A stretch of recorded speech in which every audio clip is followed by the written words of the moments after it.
We are live.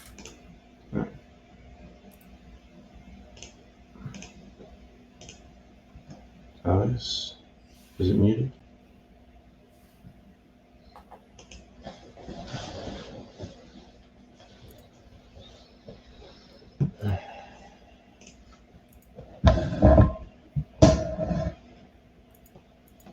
I feel like I am louder than them. I don't like hearing myself have to make this. It's all good. What do we have? 42 points to place in blue. Yeah, she's pretty close. Man, this stamina bug is driving me crazy. Hey, Penguin. Yo. I noticed you threw Bloody Mary in against Cadet and Jet Glue. The Jet Glue came in after, but I was just trying to get like second or something.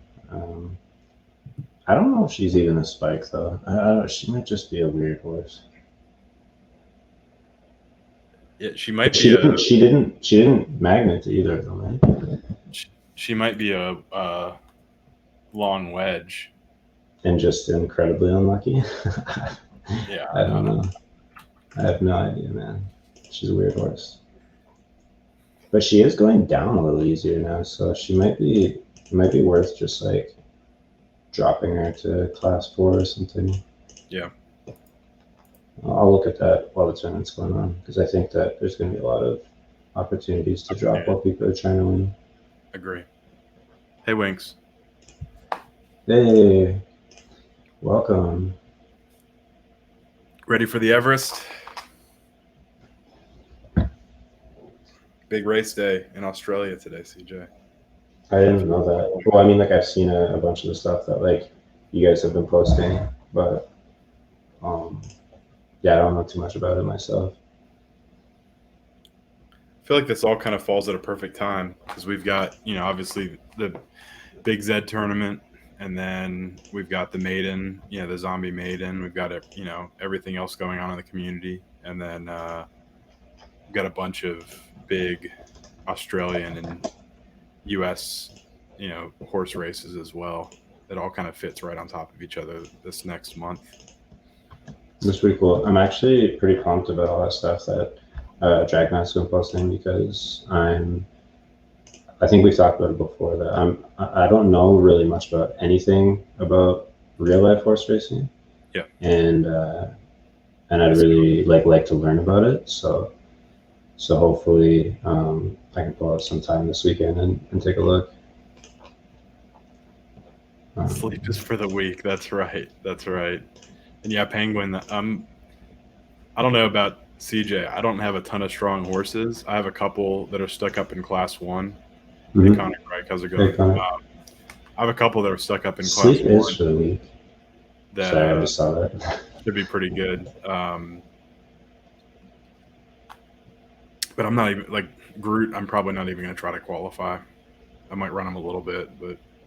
Honestly, the way I feel about it is just that, like, with profitable runners, you might as well just like run them as normal. Yeah. If they're not like spikers are a little bit different, but you just run them as normal, and if they're close to qualifying, then kind of like go for it. Yep. Yeah. And just like wait for those like last 5 to 10 races. Yep. And it's just it's going to be really tough. I mean, 192 sounds like a lot of horses, but it's not really. Hey, thank you, Naruto. Really appreciate that. I think I saw Naruto tweeted earlier, because he had been drawn into like watching all these videos about breeding from the most recent Insights YouTube. And yeah, I mean, I thought it was pretty well done.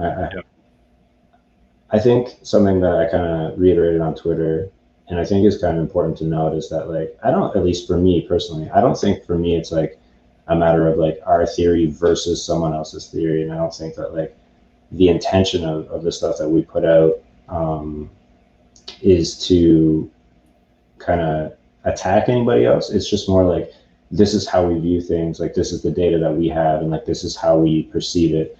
And I think like, people have kind of taken up factions, which just makes its own kind of interesting social dynamic. But largely, it's just more like, if someone has like it's like how people keep asking about, oh, what do you think about their potential for being like a breeding variable or gene or something. And just for me, it's not about I don't know. It's not about ruling that out. It's just that so far there's no. Yeah, exactly. There's just not enough evidence for it yet, and like everything is still so like small and sampled. Where we've seen horses go from like having 3 really solid kids right away to having 20 kids and never breeding another really strong one. So it's like anyway, it's just Earthquake's a good example. I mean, I always bring up Earthquake as this as this Z2 who popped out a bunch of good kids up front. Two class 2, MJ, class 2, what's up, man? class 1. Hey MJ, what's going on, man? That was really nerdy. Why did I do that? Appreciate you popping. I keep doing. Hey Rob. Hey Rob, how's it going, man? Yeah, MJ, we need to. I don't want to speak for CJ, but I need to do a better job at catching some of your streams. I've been slacking a little bit. I jump in MJ's stream pretty frequently. I think usually just to troll him a little bit, but nice Naruto. Yeah, I mean, look, we're not claiming that every horse you pump out is with how we look at things is going to be a good one, but when it works, and the big thing is not necessarily depending on those Griffey results going forward, but picking up a couple wins early is always nice for sure. So yeah, it's beautiful. Nice to hear that though, Naruto. That's sick. It's always nice to have like success doing that. Like I can say, since BG really introduced us to the idea of base ability, I think I've gotten fire. Like, and again, I don't think that getting fire in the Griffin is something that like is really a determination of being a good breeder. There's just so much glue in all of those Griffin races that really all you need to have is a legendary, and most of the time it'll pull fire anyway, unless it's like at the extreme distances, because that's where distance preference will have more of an impact. But yeah, I mean, like I don't know. I think where was I going with that? I just think that like I pulled fire with basically every breed I've had except for like a ZED 35 exclusive or something that I did just for fun. So I don't, and I don't consider myself like, I don't consider that a measure of being a good breeder.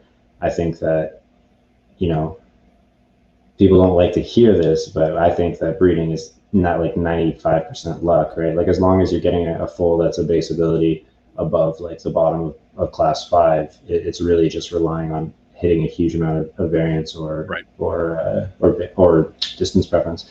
And something we were talking about today is that threshold gets higher every day, right? Because the more that the more that the fields get filled with really strong racers, the harder it is to breed a good racer because you have a higher level of competition to try and beat. So I'm interested to see what they're going to be doing to try and kind of stem the tide of all these like people that breed almost infinitely, right? Like these huge stables. I saw, preparing for the tournament, there are some people that like had a horse in every Griffin race. They're like, just scratching those lottery tickets looking for a horse that might, compete. Yeah. But anyway, kind of getting a little bit off track. No, yeah. So MJ, I'm going big beer tonight. Usually I'm a craft guy, but I'm drinking Oktoberfest, so it's that time of year. I'm drinking tea out of my Mickey mug. Yeah, Sam. Yeah. Orange Pico with milk and sugar.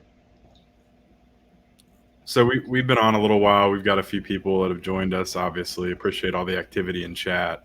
Yeah, welcome everybody. We're gonna keep this kind of chill tonight. not a bunch of content, but we wanted to take some time, especially on a Friday night, to talk about the tournament and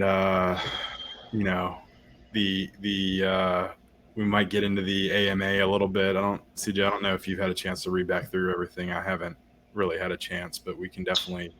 I saw some of it on it. Yeah. I heard some of the stuff was pretty decent. Like, and the stuff that I did read seemed like, they're aware of some of the issues. Yep. And at least they're working on it. The thing that's bothering me right now is this stamina bug, which is kind of crummy to have in the middle of the tournament. I guess like we have 2 weeks for the tournament, so it's like for me, it's just I lack patience. But right. No, I mean it's crazy. I mean, it sounds like we had 7,000 races in the first 24 hours or more. Oh man! So everybody's so hyped up about the tournament. It's really, really cool.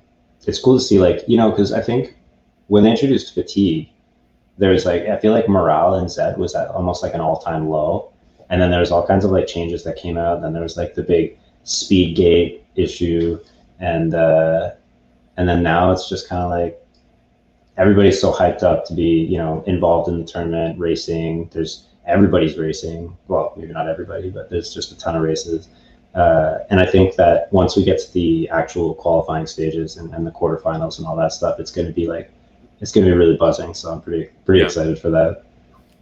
Yeah. So do we want to go ahead and jump into some of that? And obviously we can jump around if there are questions, but I'll go ahead and share my screen and we can kind of start talking through it. So as a lot of you guys are aware, obviously yesterday we were planning on streaming yesterday to kind of kick off the tournament, but I got stuck with some work. So appreciate you guys being patient with us and joining on a little bit of an off night. I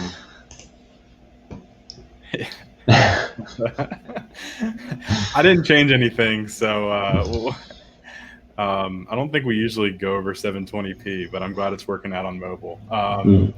So, we wanted to really kind of kick off the night. Hey, Fogel, what's going on?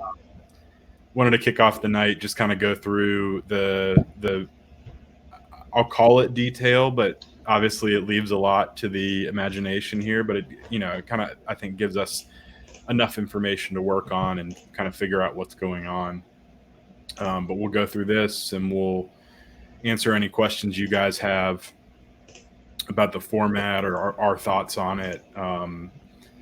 I don't specifically have an approach to running the races outside of a couple horses. CJ, I don't know how much you've kind of thought about different race strategies and things like that, but we'd be happy to kind of answer questions there. And so I think that was the plan, and then we might get into some races and watch some races tonight too. Check out if there are any big races running. I think it's a lot of free races, but yeah, well, the free races are firing off like crazy. I didn't even realize how fast they actually like as soon as they're full, they're in there. Like 2 minutes later, they're running. It goes really quick. I saw Ducky Mallon in a couple free races last night.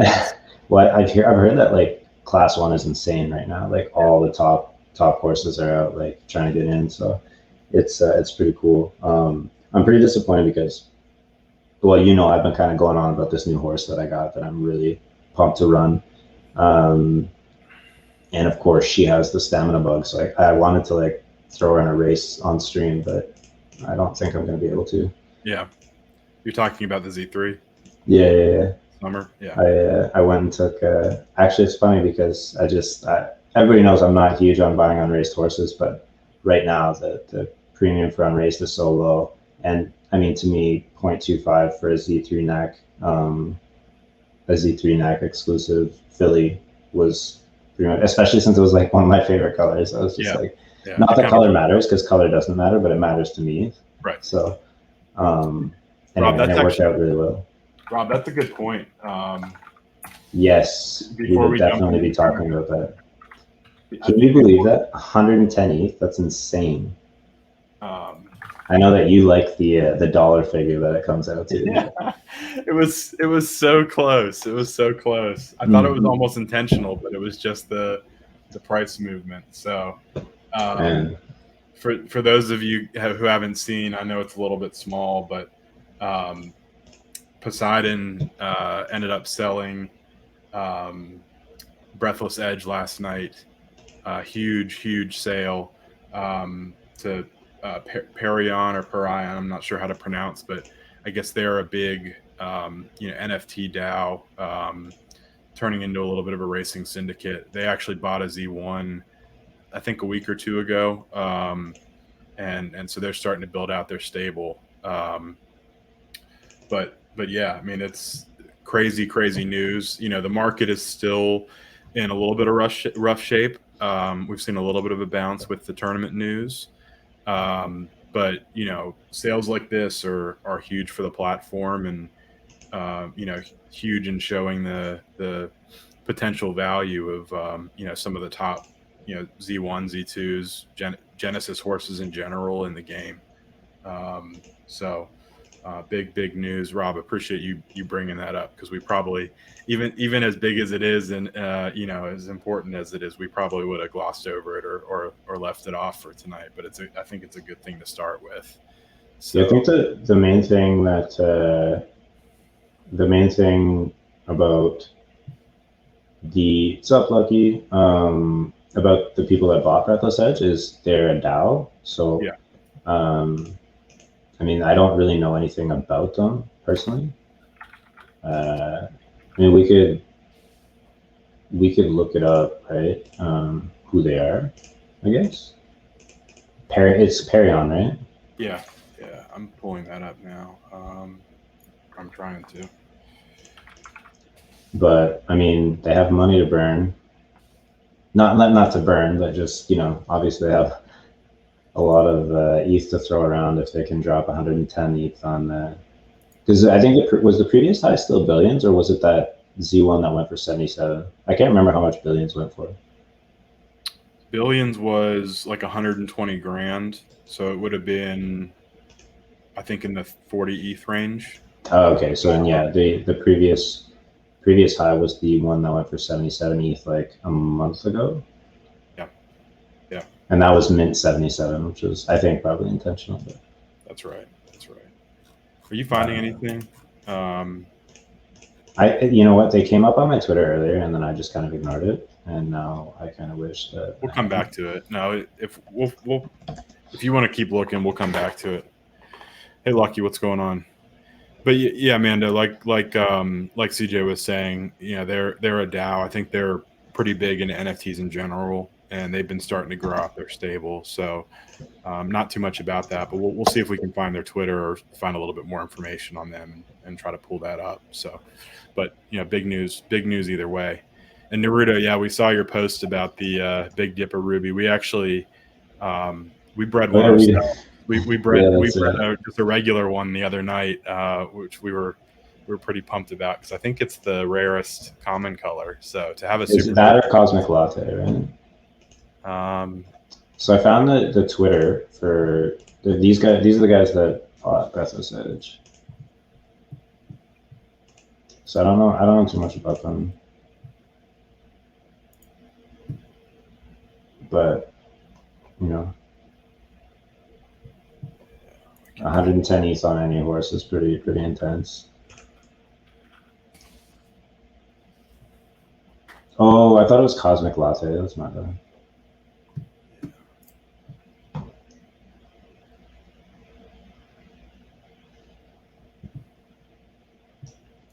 Yeah, so this is their Twitter page. Definitely check them out. Yeah, like what we'll do is at the end of the. I mean, once we've gone through like the tournament and talked a little bit about the racing, maybe throw up a couple of races. We'll open it up to people that want to like talk about specific horses or like strategies for the tournament. Yeah, for sure.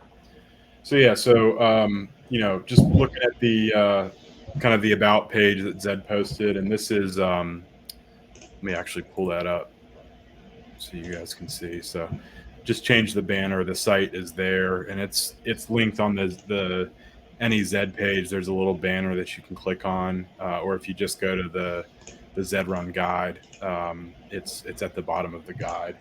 and it really kind of walks through at a high level. So you've got 3 buckets. You've got sprinters, you've got mid runners, and you've got marathoners, and they're all competing. Any horse that enters a race between now and the end of October is eligible to qualify. Any race. The free races don't have prize pools, but that's because all of those prize pools are going to the tournament. And so, regardless of if you're trying to qualify or not, your horses are accruing races toward qualifying for the tournament. Yeah, so you could easily accidentally end up into the qualifying stages for the tournament. Easily is a strong word. Easily. Yeah. Easily. So, but one thing I wanted to touch on was, like, we talked about, like, these funnels for sprinting, middling, and marathon. I personally have a problem with them because knowing, like, I mean, if you follow our stream and you follow kind of like the data that we put out, that we consider 1600 to be kind of like the starting point for where distance preference kind of comes out from. So it's like the only distance we believe has no distance preference. And then it kind of exponentially grows out towards 1000 and 2600. But, like, to me, like, a sprint, like the 2 other distances that have the least amount of distance preference would be 14 and 18. So to me, it would have made way more sense to have sprints be 1000 and 1200, middle be 14, 16, 18, and then marathons be 20 plus. And the way that they've set it up kind of, it really favors long distance leading horses, in my opinion, not just for qualifying, because you have 2 buckets that you're going to have, like, an advantage in, but also we'll get to it later, but in the final, they have it set up so that there's 3 distances that, like, heavily favor long distance horses. So it's kind of bizarre to me. And I brought it up to them and I was like, you should probably change this if you want, like, the final to be quote unquote fair. But I mean, I think what bothers me about it is I feel like long distance horses already have the most options when you're just talking about regular races. And that's why the most profitable horses are all long distance specialists. But, like, I don't know, I would just rather see it be, like, a little bit more evenly spread so that each horse got, like, I mean, I think, like, anyway. I think I definitely understand what you're saying. I think we have a little bit of a different view there. Because really the only place that it specifically matters is in the final.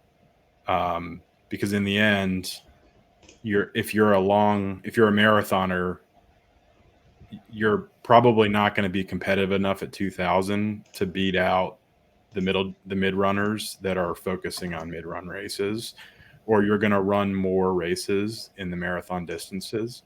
And so that's a lot of wedges though are best at 2000, and that's where they put up better placement patterns than middle horses that are typically, like, more U-shaped. But a lot of wedges are going to be running middle distances anyway, right? So short wedges aren't necessarily going to be always focused on 1000 and 1200. And I mean, I think to your point, short wedges are disadvantaged, and some middle horses are disadvantaged, but that really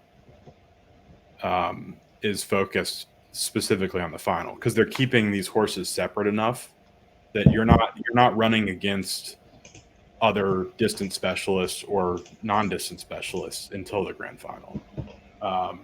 So hopping into that, so any horse that races is eligible. And what they're doing is they have 192 horses in each of these 3 distance funnels. So sprinters, mid runners, marathoners. And I actually take a little bit more of an issue with the distances in the quarterfinals and semifinals within the funnels rather than the horses that are crossing funnels, because your strongest sprinters are actually going to be significantly better at 1000 than 1200.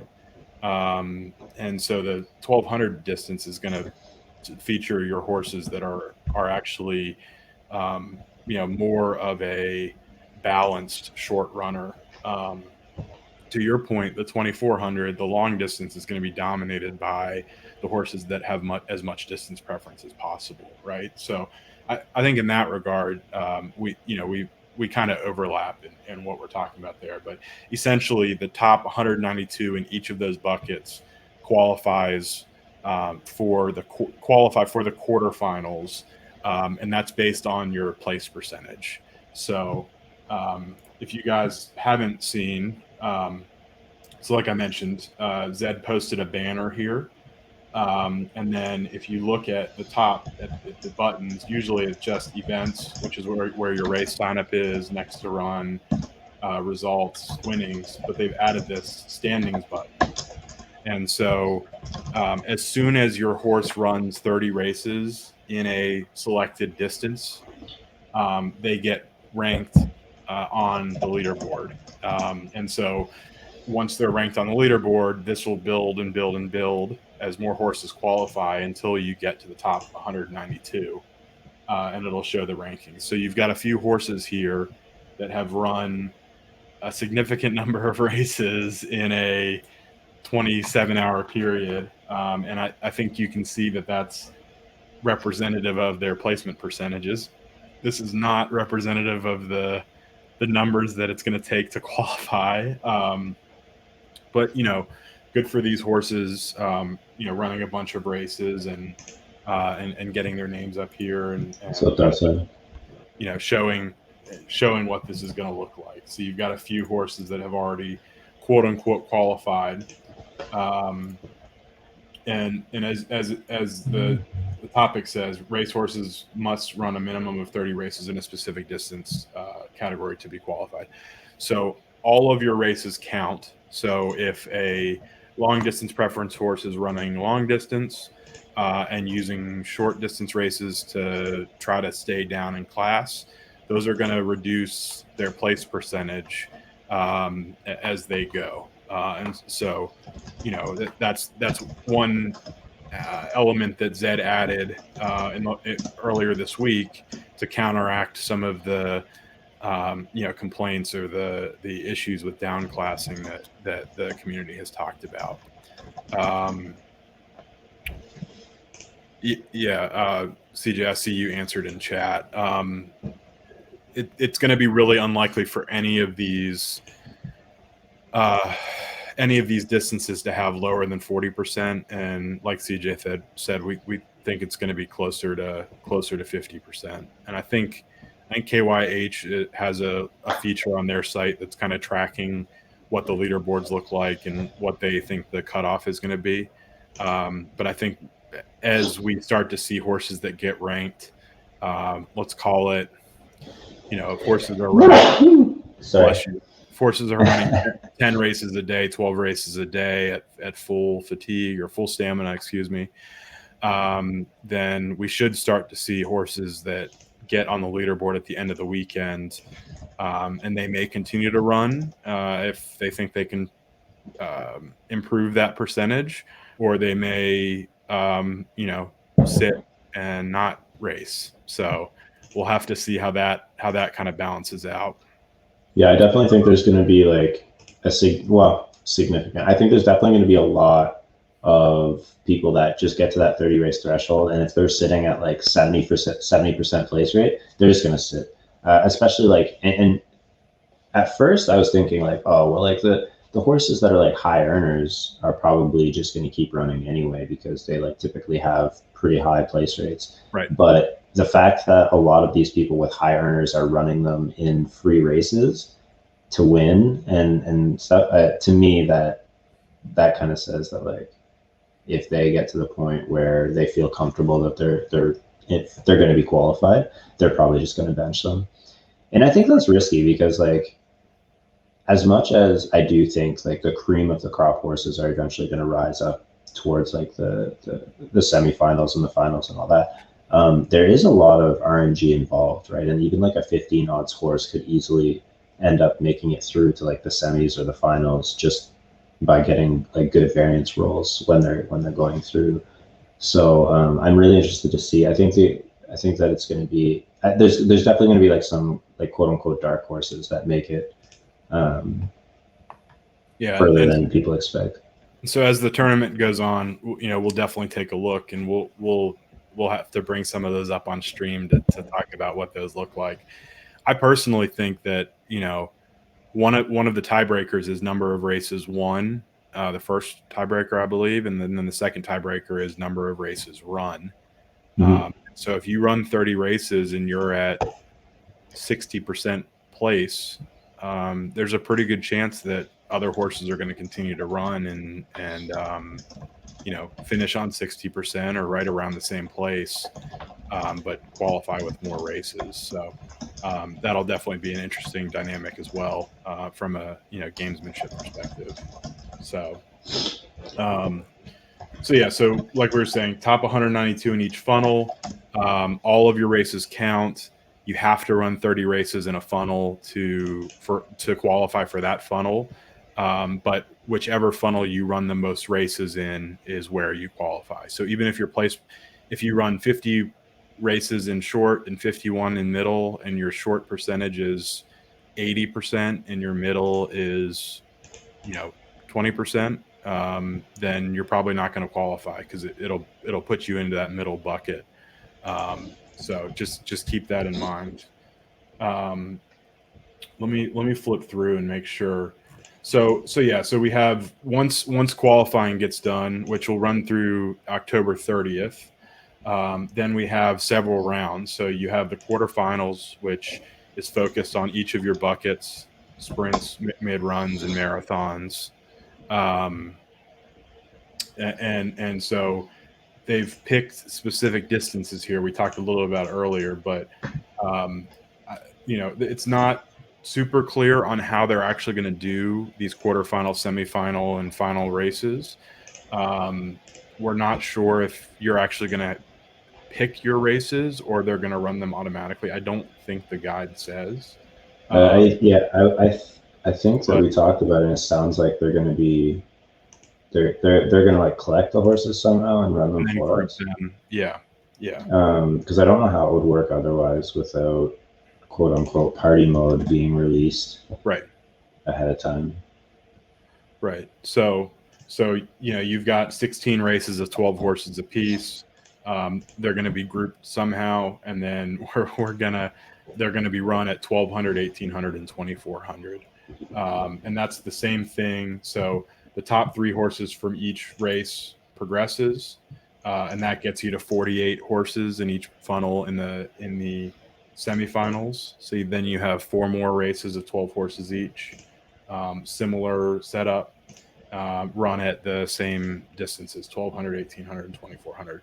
And this is all in a 2-day period. So if we scroll back up to the top, I'm sorry I'm bouncing around so much, but so qualifying runs through October 30th, and that timeline, that there's a countdown on the ZED Run main site that walks through that. And then all of these races that we're talking about, the quarterfinals, semifinals, and then the finals we'll get to, are going to be run in a 2-day period. So the end of the month, huge time. We'll see a lot of the top horses show up, and I think we'll see a lot of surprises as well. That as CJ was saying, these horses that love to finish second or third and get in a position to finish second or third and advance. All you have to do is finish top 3 in these one-off races and advance. So high place percentage through the end of the month, and then very quickly the fields will get narrowed down. So we talked about the quarters, we talked about the semis. Again, you get down to the finals. So the top 3 advance, and then we have kind of the top horses, quote unquote, the top horses of each of these distances that are going to show up in the finals.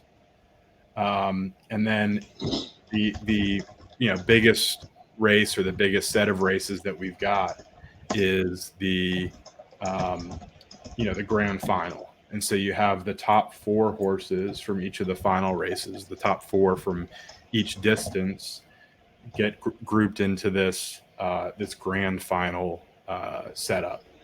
And so CJ mentioned it earlier, that there is a little bit of imbalance, but what'll happen is you actually have 2 races per funnel or per distance here, per funnel. So you have 1,000, a 1,400, you have a 16 and a 2, and you have a 22 and a 26. And so each of the 4 will race in all 6 distances, and then they'll get points based on their finishes. And so this is where CJ and I disagree a little bit, because your strongest short distance horses actually have more of an advantage in long distance races than your strongest long distance horses, in that your strongest short distance horses will win more often in the average race. And so they won't win more often than a long distance horse, though. Then a long distance horse at 1,000, they will. Yes, they will. Yeah, at 1,000, but not at long distance, right? You're still talking about a massive imbalance in terms of how strong a long distance horse is in 3 races versus how strong a sprinter is in 2 races. But it's not. It's all 6 races add up in the grand final. It's all 6 races add up to and you get points in each. So if a short horse wins their 2,600 meter race, then they get 1,000 points. The points double, right? It's factors of 2. So if any of the 4 short horses wins their 2,600 meter race, they're going to be in a fantastic position. To your point about the 2,000 and the 22, middle distance runners are at a significant disadvantage here, because they're completely dominated at 1,000. They're completely dominated at 22 and 2,600. And the short horses will compete with them at 14, and the long horses will compete with them at 2,000. So really the only place that middle runners can really dominate is 1,600, and usually they have the most variance. So they're not even guaranteed to win the races in their bucket that they're going to be entering. So in my mind, yes, long distance might have a slight advantage just because 3 of the 6 races are at longer distance. But in my mind, short distance horses are closer because they have such a high likelihood relatively of winning 2,600 versus long at 1,000 or middle at any of the extremes. So, well, I think middle. I think it goes long distance, middle, sprint easily. Like, I don't think sprinters have any chance. And I completely disagree with that. So, I mean, a lot of the best sprinters are 20% winners at 2,600. And if 1 or 2 of them win at 2,600, I think it's much less likely that a long distance horse will beat them in a short distance race. So, yeah, but you're talking about a 20% chance of something happening versus an 80% chance of something positive happening for the 2 other groups over 5 races. And at 1,400, a middle distance horse is just as strong as a sprinter, pretty much. Right, but a long distance horse is much less likely at 1,000 to win than a 1,000 meter horse is at 2,600. So I think they're just as likely if they're a strong long distance horse, because a negative roll at 1,000 is still going to be strong for a long distance horse, but not as strong as the negative roll at 2,600 for a 1,000 meter horse. Right, but they would both be relying on the same percentage chance of a negative roll, right? Right, but the distance preference at 2,600 for a short distance horse is higher on a negative roll. So they have the same percentage of getting a negative roll and a lower distance preference if they get that negative roll. I would be willing to bet. I would be willing to bet a Genesis horse that a sprinter will not win the tournament. I mean, I'm not going to take that bet. But I mean, I would be willing to bet a Genesis horse that a middle runner won't win the tournament. So, I don't think as strong as Ducky Mallon is, as strong as some of the slightly long leaning middle non-distance preference.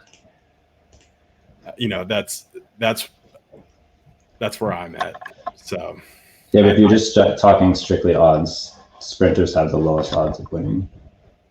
I completely disagree with that. So, I mean, yeah, I'll give it to you, Fogle. So yeah, we've talked a little about the point system, but huge advantage for getting first. Again, the other reason that a long distance horse is disadvantaged is a lot of them have overlapping distance preferences. So depending on who you're matching up against in these grand final races, again, those horses could potentially cancel themselves out. Whereas because the short distance races are being run at 1200, you're going to get more of a mix of short distance preference horses that should be more competitive. Another factor that's going into my math, but again, I think middle distance horses are completely screwed. So we'll see. We clearly both have very strong opinions there. And so, overall, I think, no matter how much we disagree on who's going to win this tournament, you can tell that we're sitting here debating about it. It's the talk of the town, as they say. It's a great event. And so, we're friendly arguing or not so friendly arguing here, but it's a great event for the community. We're seeing a huge number of races being run, huge prize pools. I think we agree that the horses that have tanked down to the lower classes aren't necessarily guaranteed of maintaining their high percentage placements, and they're also going to run into horses that all it takes is one or two races to finish top three and advance to the next round. Yeah, I think people are having fun.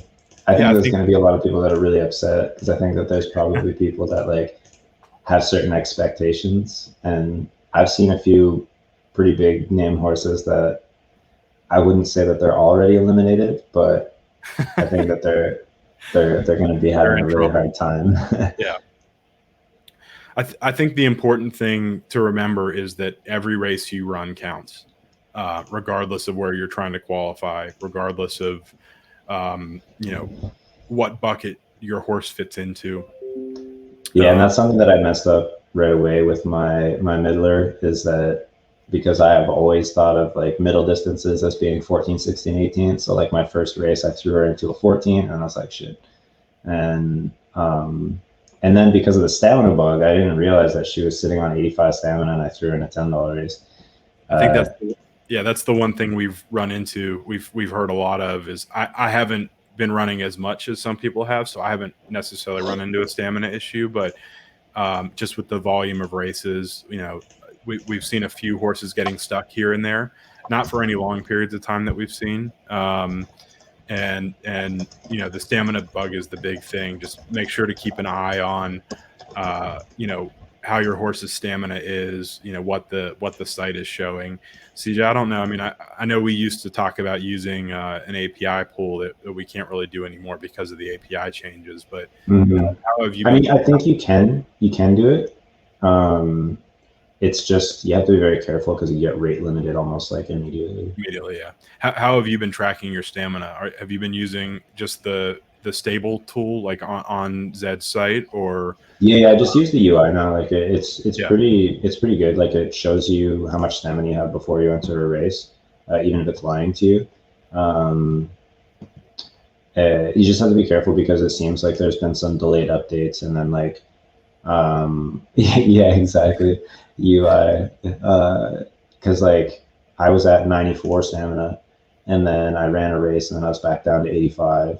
And that this is a horse that I know can do the 8 races before she drops out of 90. Because on the first day I had her, I ran her the full 10 races, which was 8 races trying to win, and then 2 somewhat fatigued.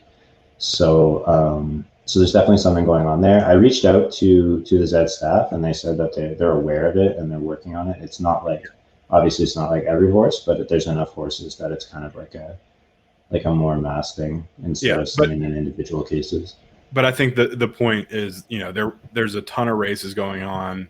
Things are going pretty well, but just you know, keep an eye on your horses. Don't assume. Don't go off. It's like cooking meat. Don't assume that just because you get to the time that the meat is done or your stamina is recharged. Like, you know, make sure you double check. You know, I've used the Haku tool in the past, the web hook that he set up, where you can just say enable stamina, and it pulls up your stable tab on Haku, and you can track it there. I'm not sure if that's getting hit with the same API issues or the same issues as the ZED UI is. But yeah, just keep an eye on it, and hopefully over the next couple of days, you know, the race volume will maintain, and things will just keep you know, running more smoothly. I mean, compared to where we were 10 days ago with the stamina rollout and some of the slow racing we had, you know, in my opinion, you know, I don't want to put words in your mouth, CJ, but racing has never been better. I mean, we're seeing a massive number of races, and it's awesome. So yeah, it's definitely never run smoother. Right now, like the amount of races that are populating and how smooth the site is actually running with the stamina update and everything is great. I think that there can still be some tweaking done in terms of the way that stamina has been maybe a little bit overtuned, to keep the fields a little bit wider and allow for more horses to run. I think that there's probably a happy medium between the fatigue system they had before and the stamina system that they have now that would be probably a little bit better, where you could still be profitable, like quite profitable with the top horses, but like able to run more horses. I think a lot of that's fixed with race generation, though, right? I mean, as you're seeing, like with a lot of races being out there are a lot of weaker races, a lot of opportunities to run weaker horses and get results, right? I do think there's a balance. I agree. I mean, I don't necessarily agree with kind of going back to closer to where we were, because I've always said I think it's important for a horse to be able to run 20 to 25 races, and for racers to hold value, they have to be able to run. I think if we have a lot more races, then that solves a lot of that. If a lot more races are available and horses are spread a little bit more widely across the races within classes and across the classes, then that's that'll solve a lot of things. And a lot of what we've seen is people moving their horses down for the tournament, and we'll see if that's an effective strategy. But once we kind of get into the tournament, and once people start working on getting their placement rates up, the classes should start to even out again. But I think, where you were going, and I'll let you kind of jump back in, but I think there's tweaking that will be done. They'll continue to tweak the stamina system. I think we're closer now to where we need to be. But if we have some minor tweaks that makes it a little bit harder for the super horses to be in a lot of races, then that could work too. It's just a balance thing to kind of get the market where it needs to be. So what were you? Yeah, I just wanted to touch on a couple of things. Like I 100% agree with the race generation. I think if you have more options available, then it makes it a little bit easier for everyone to race, especially within the lower buy-ins. I think $2.50s and $5 should always just be available for people to race. I think the higher buy-in ones is it's whatever. So ZED or ZED, I think that's it. As the highest Z out there that we're excited about advancing. I think that there's a few really strong legendary veterans that could do really well, especially because of the format of the final. If Wavelength, for example, which is I think it's a Z18, right? Wavelength is really strong. And I'm pretty sure Wavelength has beaten LBJ Goat a few times at distance already.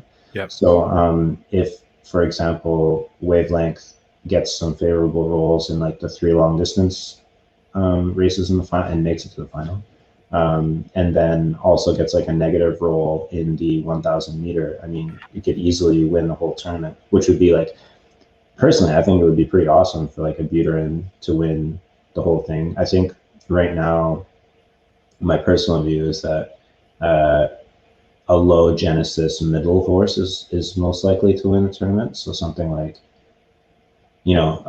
Star Strider, Ducky, stuff. Or well, Ducky's more of a U. Something that has like a left leaning shape more that just kind of always tends to, if not win, just like finish very highly because they're going to be competitive in every race. Whereas, whether there's a strong distance roll or not.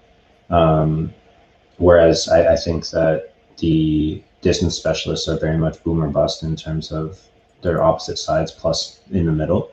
So that's just my opinion. And then the other thing was the stamina bug is just your stamina is not updating between races, and in some cases it seems like certain blocks are not regenerating properly. So yeah, that's kind of what's going on there. But yeah, as far as the racing environment goes, I think it's really, really strong right now overall, and I think it's just going to keep improving. So yeah, I'm excited. I mean, like, I know there's a lot of debates within the community whether ZED is a breeding game or a racing game, and for me, I think that I think we've had this discussion before, and I think we both agree that like at the end of the day, the entire ecosystem of ZED revolves around racing. So whether you consider yourself a breeder or not, you're breeding horses for someone else to race. Nobody's going to be buying your horses if they're not going to be trying to race them. And if there's no potential for earning through racing, then nobody's buying horses. So it's one of those things. And like breeding is a big part of the game for sure, because you're always trying to find a new racer or breed a better racer, all those other things. But at the end of the day, racing is what the game is all about. So for me, I love that racing is getting to a point where, I mean, it's not perfect yet, but it's in such a good place that, I'm ready to go. I like it. Yeah. One comment from Fogel. That's actually not a bug, and that's a good thing to call out. Is you can enter a free race and a paid race at one time, and so you can use that to up your race count, but both will count against your stamina. So just another thing to keep an eye on as far as stamina depletion and how that's looking. So what do you think, CJ? I mean, so one thing I wanted to call out is, they mentioned future tournaments. There's been a lot of conversation around that. Obviously, we don't have any more details than you guys do, but they've talked about bloodline tournaments, and they've talked about win percent tournaments, and there's a bunch of ideas floating around of what that could look like. They announced the NASCAR giveaway, the 100 passes that they're awarding with the NASCAR races, and so I personally think there could be some NASCAR specific tournaments for those passes. Assuming this tournament continues to move pretty smoothly and really hits how they want it to, really the possibilities are endless. But keep in mind there are a bunch of other tournaments. We've talked on stream. We had we had Joe and Joe on from Zombie Racing talking about his their kind of tournament series with Lacey and how she's been involved with that. And then the Pony Plug guys continue to host their tournaments with some charity giveaways and things like that. So keep an eye there. And those are obviously the two more prominent ones that we keep an eye on. But there are a lot of people in the community that have been hosting tournaments, and we hope that'll continue. The zombie tournaments, we have everything we've seen. We've got months worth of those tournaments coming up, and then there's a season 2 to look forward to. And so, I think we're at a great time. Obviously, we wish stamina had been rolled out a little sooner, but I think we've kind of turned the corner from where we were, and hopefully everything will continue to go smoothly, and we'll see where we get with this. So I flipped on the FAQ. I'm going to kind of scroll through this just to see if there's anything I want to call out. But CJ, feel free to jump in and talk about tournaments or anything else you want to. Yeah, I mean, I was going to echo just some of those things that, like, the possibilities are endless at this point. I think that Zed can learn a lot from this tournament, especially in regards to the funnels, and learn a lot about their own game from user input. So I think that this tournament is going to be, I think that, like, this is a really cool time to be a part of Zed, because, like, being part of the first official Zed tournament is something that's really, really special.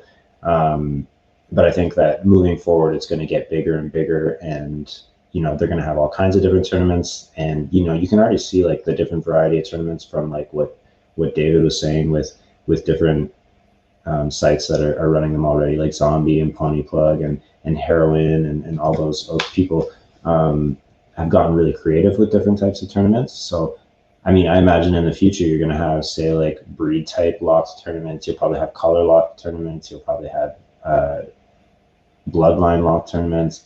It's going to be, it's really going to be a lot of fun, I think. And I think that, we're just starting to see the potential of Zed with, like, look at how quickly the shift was made when stamina got fixed and the tournament was announced. You go from, something that was relatively slow moving that into something that everybody is just so hyped up to be a part of, and people are racing like crazy. And just imagine this is with say a community that is still relatively small compared to what Zed could be, and they've already said that they're not at the point yet where they really want to make a huge push for expansion in terms of growing the number of people, and they're already growing naturally anyway. So when it gets to that point where they're really looking to push for mass adoption and more exposure, I think things can get really, really crazy. So I'm just excited for it. It's gonna be great. Yeah, no, for sure. ZED or Zeddy, I think we answered your question. Yeah, I mean, I think we really hope that the third-party tournaments continue. We'll have to see what party mode looks like and how that develops. But I think in general, a lot of the formats that have been put out there for the third-party tournaments will continue. There's no reason for them to really go away. It seems like the Zed team has kind of had an arm's length relationship with a lot of people there. They haven't necessarily coordinated on tournaments or things like that, or community events, specifically with some of the creators that are running those tournaments. But we definitely haven't seen any indication that that those things will go away just because Zed is going to take a more active role with tournaments. And I personally think, and at CJ, I think you agree that there's room. There's room for all of these things, right? There's room for all these tournaments. We're at some point we're going to probably have overlapping races. Especially for the maiden tournament coming up next week, or 2 weeks, I should say, 2 Mondays. We're gonna have horses that are entering maidens that are then trying to crank through 30 races in a week,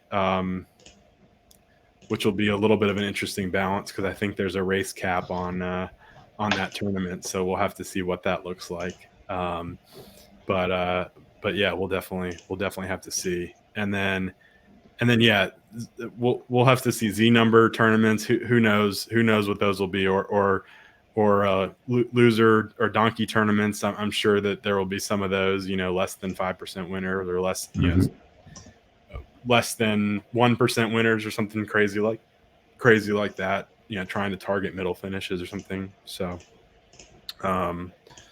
yeah, it's we're excited to see where we go, and I think I'm most excited because there was a hiccup right when the tournament started last night, or yesterday for those of you, or I guess this morning. I forget how time zones work, but it's when the tournament started yesterday, we had racing go down a little bit. We had some hiccups, but within an hour or two, everything popped up. Everything was working great.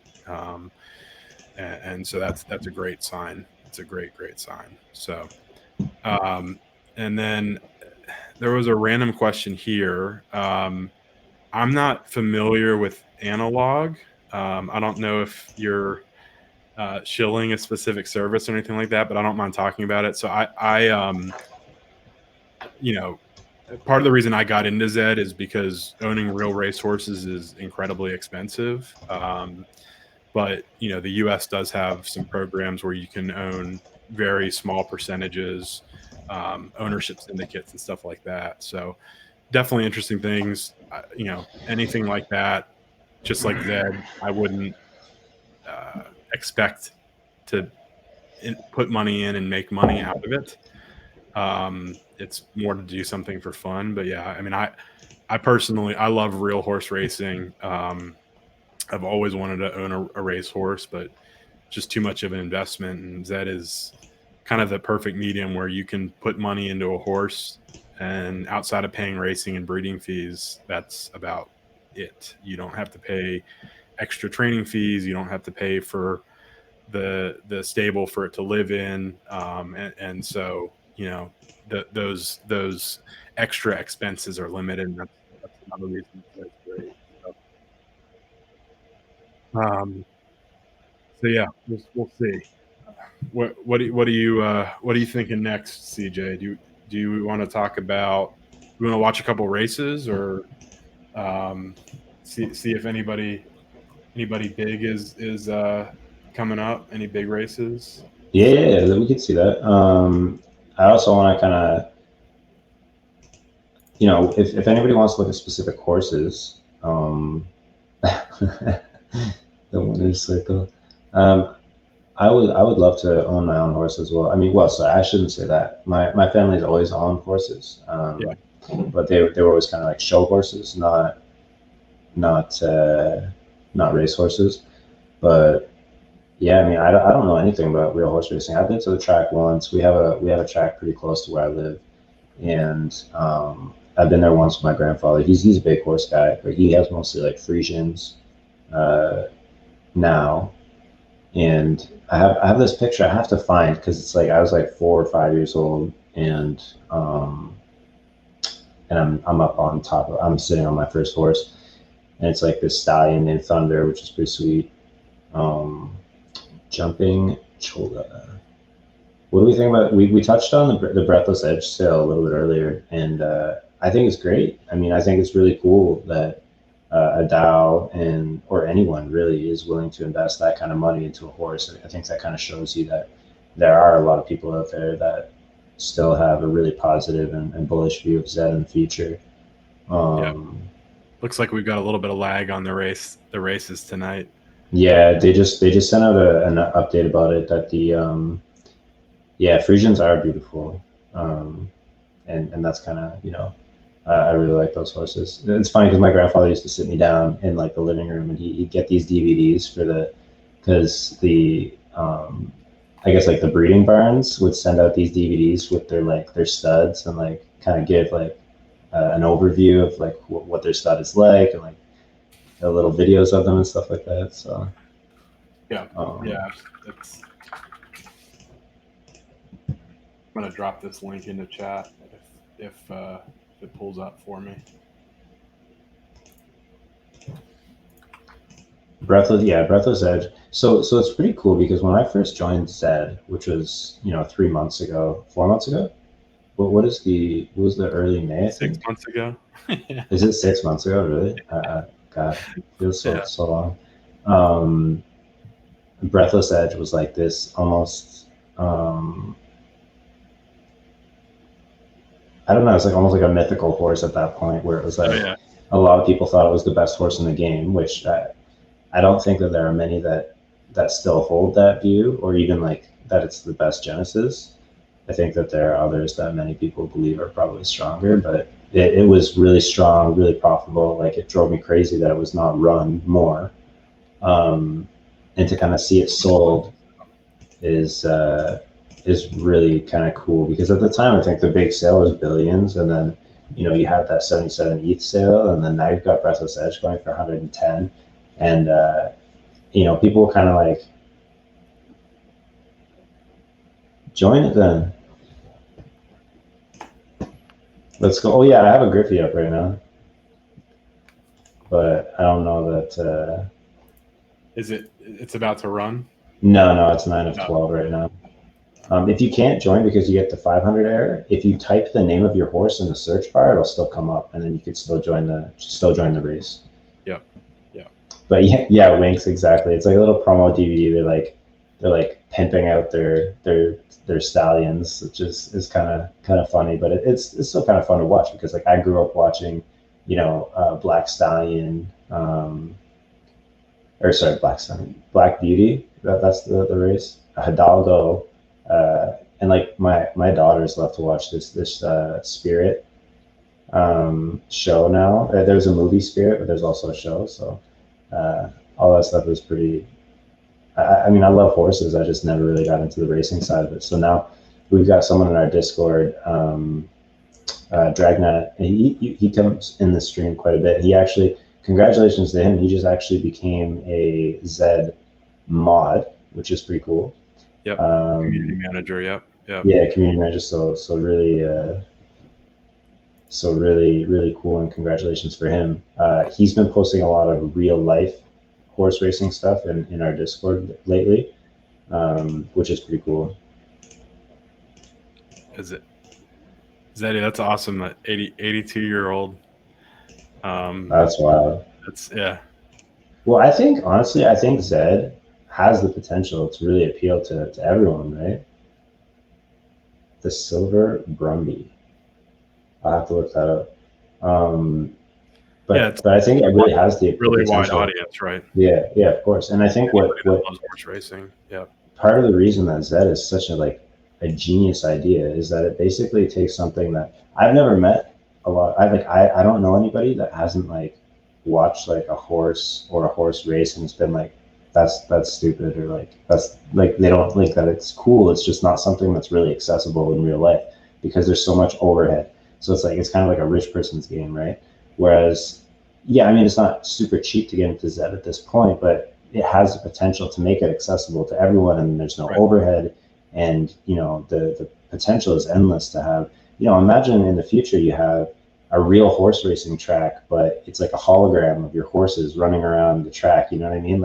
Obviously that's not in the near future, but that's something that could happen, right? And then you're also avoiding all of these, really sad stories you hear, like the one that was posted today about horses that, get injured in training and have to be put down. And, it's just, there's so many reasons why ZED is such a brilliant idea.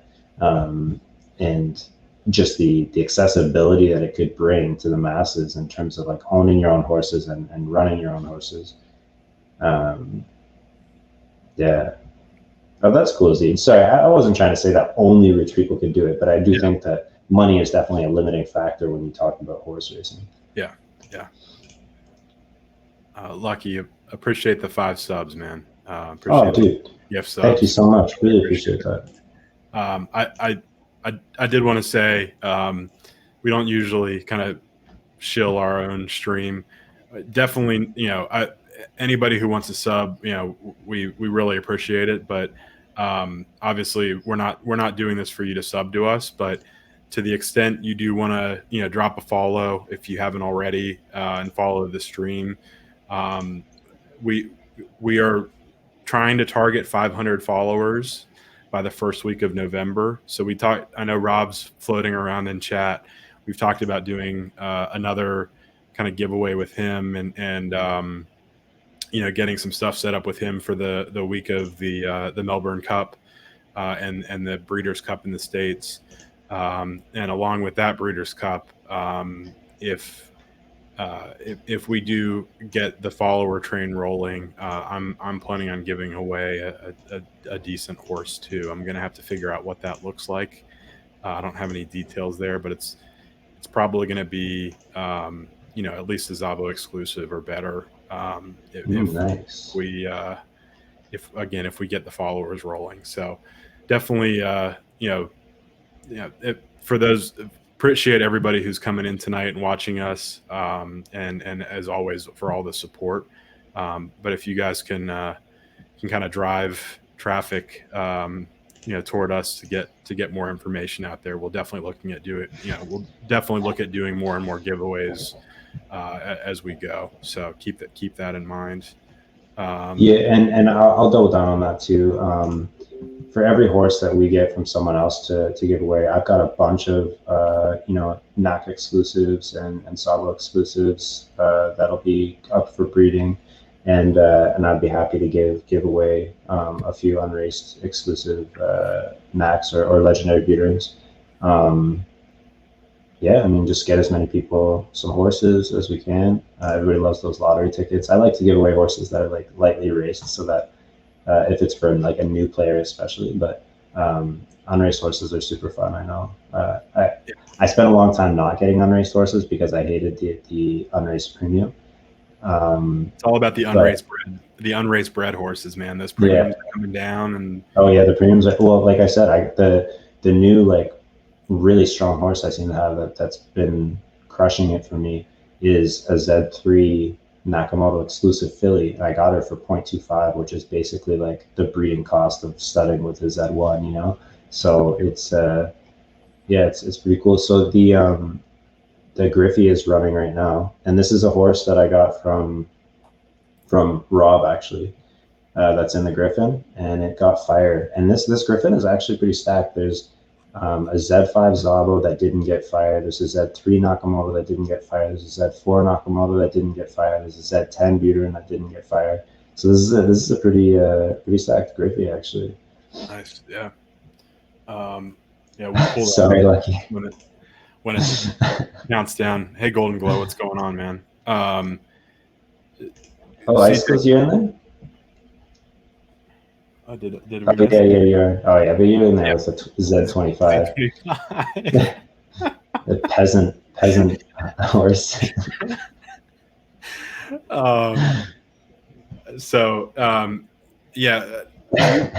CJ, do you have a link to the YouTube handy? Do we want to? I can pull it up. I haven't. I was actually shout out to Winks, who was like kind of kicking my ass a little bit and telling me I needed to update my Twitter profile because I had some links in there that weren't working. Yeah. So I've got the YouTube link here. I can. I feel bad. Yeah. So you dropped it in. We're gonna get that added to the Twitch page as well. And I feel bad because I know Rob's watching us, and we had the stream with him last week. That was a great stream, and I talked about getting that video posted last weekend, and I got completely buried. So I've said this like 3 streams in a row that we're going to build out the YouTube channel. We're going to make it a little bit more visible. We're going to get a lot of our old content up there. Right now, the breeding video is up. That's our big breeding video with BG that we did probably about 5 weeks ago now, CJ, I think. But it was a while back then. Really covers a lot of the basis for what some of you guys might have seen in the ZED Insights content, some of the videos that he put out, some of the kind of comparative information that I think Naruto was in here talking about earlier. I don't know if those guys are still around, but this link doesn't work. The link I posted isn't working. Why? Let me pull it up. Well, this is the one I pulled from the Discord, though. It should work. I tried it earlier. I don't technology good. No, I'm just kidding. I do typically technology good. I wonder why it's not. Oh, it got cut off. That's why. Okay. Yeah, I got it. It got cut off. Are you dropping it, or do you want me? Yeah, I can drop it in. I just it got cut off. My bad. I don't know why. I don't know why.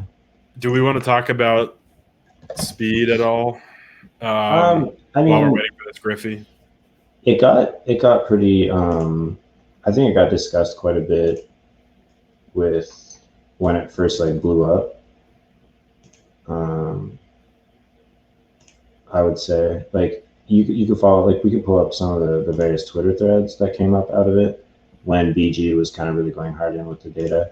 I think I thought it was pretty interesting because we talked about how the speed contracted on our stream that week. I think it was on a Thursday, and then it seemed like the next day it all blew up. Like everybody was talking about it, and then people were kind of like, "Oh, my horse is not running the same as I thought it was. Like, what is going on?" And like people were convinced that the algorithm had changed.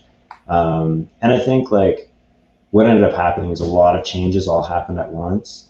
And as far as our perspective is concerned, and I think like I can speak for our group, is that the time changes are cosmetic and it doesn't seem to have affected performance in any way.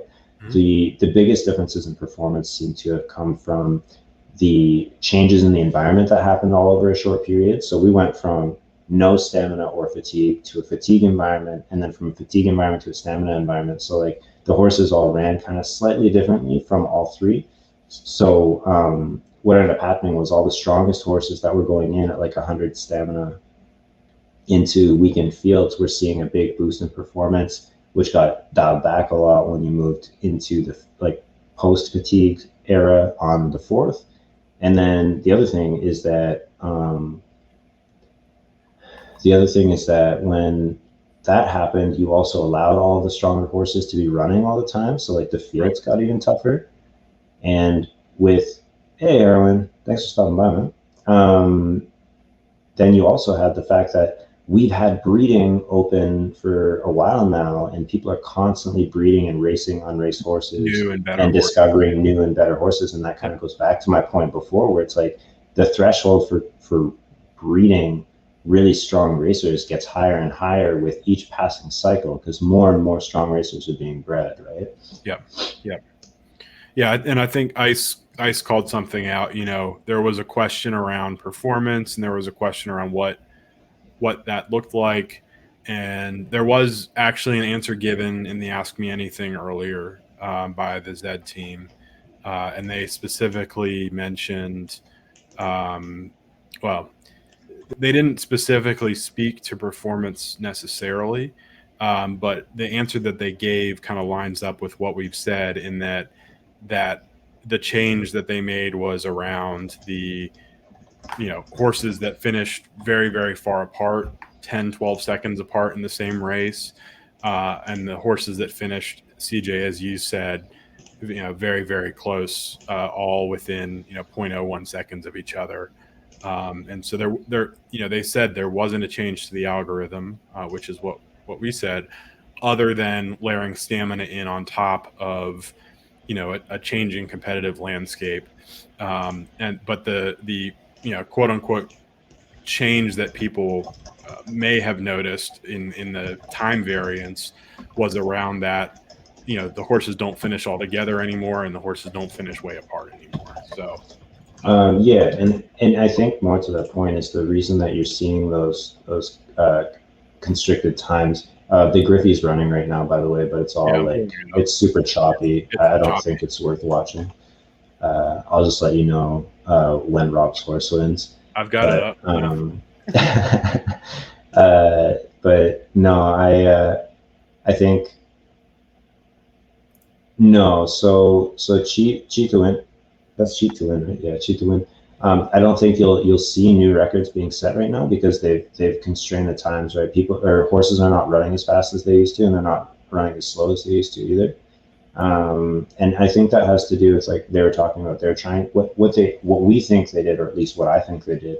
And I've kind of talked to BG a little bit about this, is that we think that in the racing algorithm there's a spread variable, and we think what they did is they did something to the spread variable that caused the ranges of times that get assigned, that we believe get assigned, to shrink. So in doing whatever they did to prevent those photo finishes and those huge gaps, it seems like they just constricted the ranges of time in general, but it doesn't seem to have had an effect on performance. So yeah. And if it stays like that, then the records will never be broken. Yeah, I mean, I think the minimum times, the fastest times came down enough that's no matter how strong a horse we breed, or no matter how much that variance still hits, it's gonna be tough. This is some watching these races is interesting. Oh my god, this is brutal. We're sorry about this, guys. Whose horse is number 6? Galloping Hope, this Z3 Nakamoto that didn't even get fire is about to. Oh wait, no. Here goes Strider. No, we're gonna close down. Here goes Strider. It's gonna come right down to the line. Yeah, it's going to. I don't know. I don't think Strider's is Strider going to take it. I can't tell because it's just so choppy. It's so choppy, yeah. I was gonna say we chose a great night to start showing races on our stream for the first time. I think based on the stream, it looks like Strider's going to take it. You've got a hand lion here is closing pretty quickly too. Oh yeah, you know what? A hand lion might take it actually. I think I think a hand lion's going to take it. And you've got Carly Nate Jepsen. Look at that, yeah, right at the end. Oh man, Strider's going to go third. That's not a good result. There you go. Check out that last place horse. That's some high variance right there. For as close as that race was, to be a couple lengths behind, that might be a nice. Yeah, that's. We'll see. All right, let me. I don't know. Not a good sign. Z32 from ZMU. There you go. In that last place. Yeah, Harrow, and the way we look at the performance thing is, again, there's a lot of really competitive horses out there, and just because the spreads changed again doesn't mean kind of how the times are stacking up are necessarily changing. We haven't noticed too much of a change in distributions, but again, because of all of the anecdotal evidence, because of all of the the questions, because of some of the top horses that are definitely seeing more seconds than usual, we are taking a look at those and trying to figure out reasons why that might be. So again, a lot of it comes down to, instead of fatigue where you kind of don't have any horses stacked up against you, you've got a lot of good horses running a lot of the time. So we'll just have to see how things look in another week or two and continue to digest the data. And that's one thing. I think we have a breeding stream probably coming up next week that we're going to talk a little bit more about some stuff potentially. Some really neat stuff coming out next week. And we've got a little bit more on speed probably to talk about that we weren't able to touch on when BG couldn't join before. And so I think we've got a couple streams here and there, and then again with that big week coming up for Melbourne Cup and Breeders' Cup, I think we're going to talk about some in real life horse racing and talk about some of those races that are coming up. A lot of the big horses, kind of change up our content a little bit. Still kind of educational stuff, talking to you about stuff that we know a little bit about, and maybe have some guests up to talk about that stuff too. So, CJ and I are definitely working on some stuff there. But yeah, Heroin. I mean, CJ, do you want to look at since racing isn't working as well as we were hoping that it would? Of course, as soon as we talk about how good things are working, they break down a little bit. So, Heroin, happy to pop a horse up on stream. What's the name? I know you've got a few horses that we can look at. Ooh, I am so pumped because Phantom Pacer. That's a monster. I am getting a horse that I wanted for months. Straight to the point. Yeah. Should I have announced that on stream? Sorry. No, that's okay. I'm working at the deets right now. All right. So Phantom Pacer. If we look at, if you guys didn't notice, I don't know. I'm going to try to zoom in a little bit. If you didn't notice, Haku released, or Cryptog released dark mode on Haku, and I'm a big dark mode kind of dark format browser person, so this is great, especially if I'm like in bed looking at stuff before I go to bed. This definitely hurts my eyes a little less. But let me zoom in, and we'll take a look at Phantom Pacer, who is arguably one of the best Z1s in the game. So, so before August 23rd, list it for 110 ETH. Yeah, heroin. That's right. That deal last night, it had to pump you up a little bit. I know I'm not counting on anything close to that for a couple of my Z2s, but I know with the stable you've got, you're in pretty good shape there. So before August 23rd, kind of getting back into this, you're exactly right. You've kind of got the left L format with a bunch of kind of flat finishes, a bunch of firsts. If we look at kind of different distances, you don't necessarily run him as much the shorter distances. Middle distances, it looks like, are where you focus, and then longer distances, he doesn't quite perform as well. More of kind of a flat placement pattern. So middle distance seems to me, CJ, I don't know if you agree, but this would kind of point to pretty high base ability with some variance because of the number of firsts and the number of bottom fours you're getting. And that's kind of supported by the fire pattern. So I'm sure if we look at, sorry, I'm jumping around a little bit. But if we by the way, the new filtering that Haku has is fantastic. It's so fast. It's so smooth. It's so intuitive. Highly recommend using. Honestly, with especially now with dark mode out and everything, I find he's been so responsive to any changes that we've asked.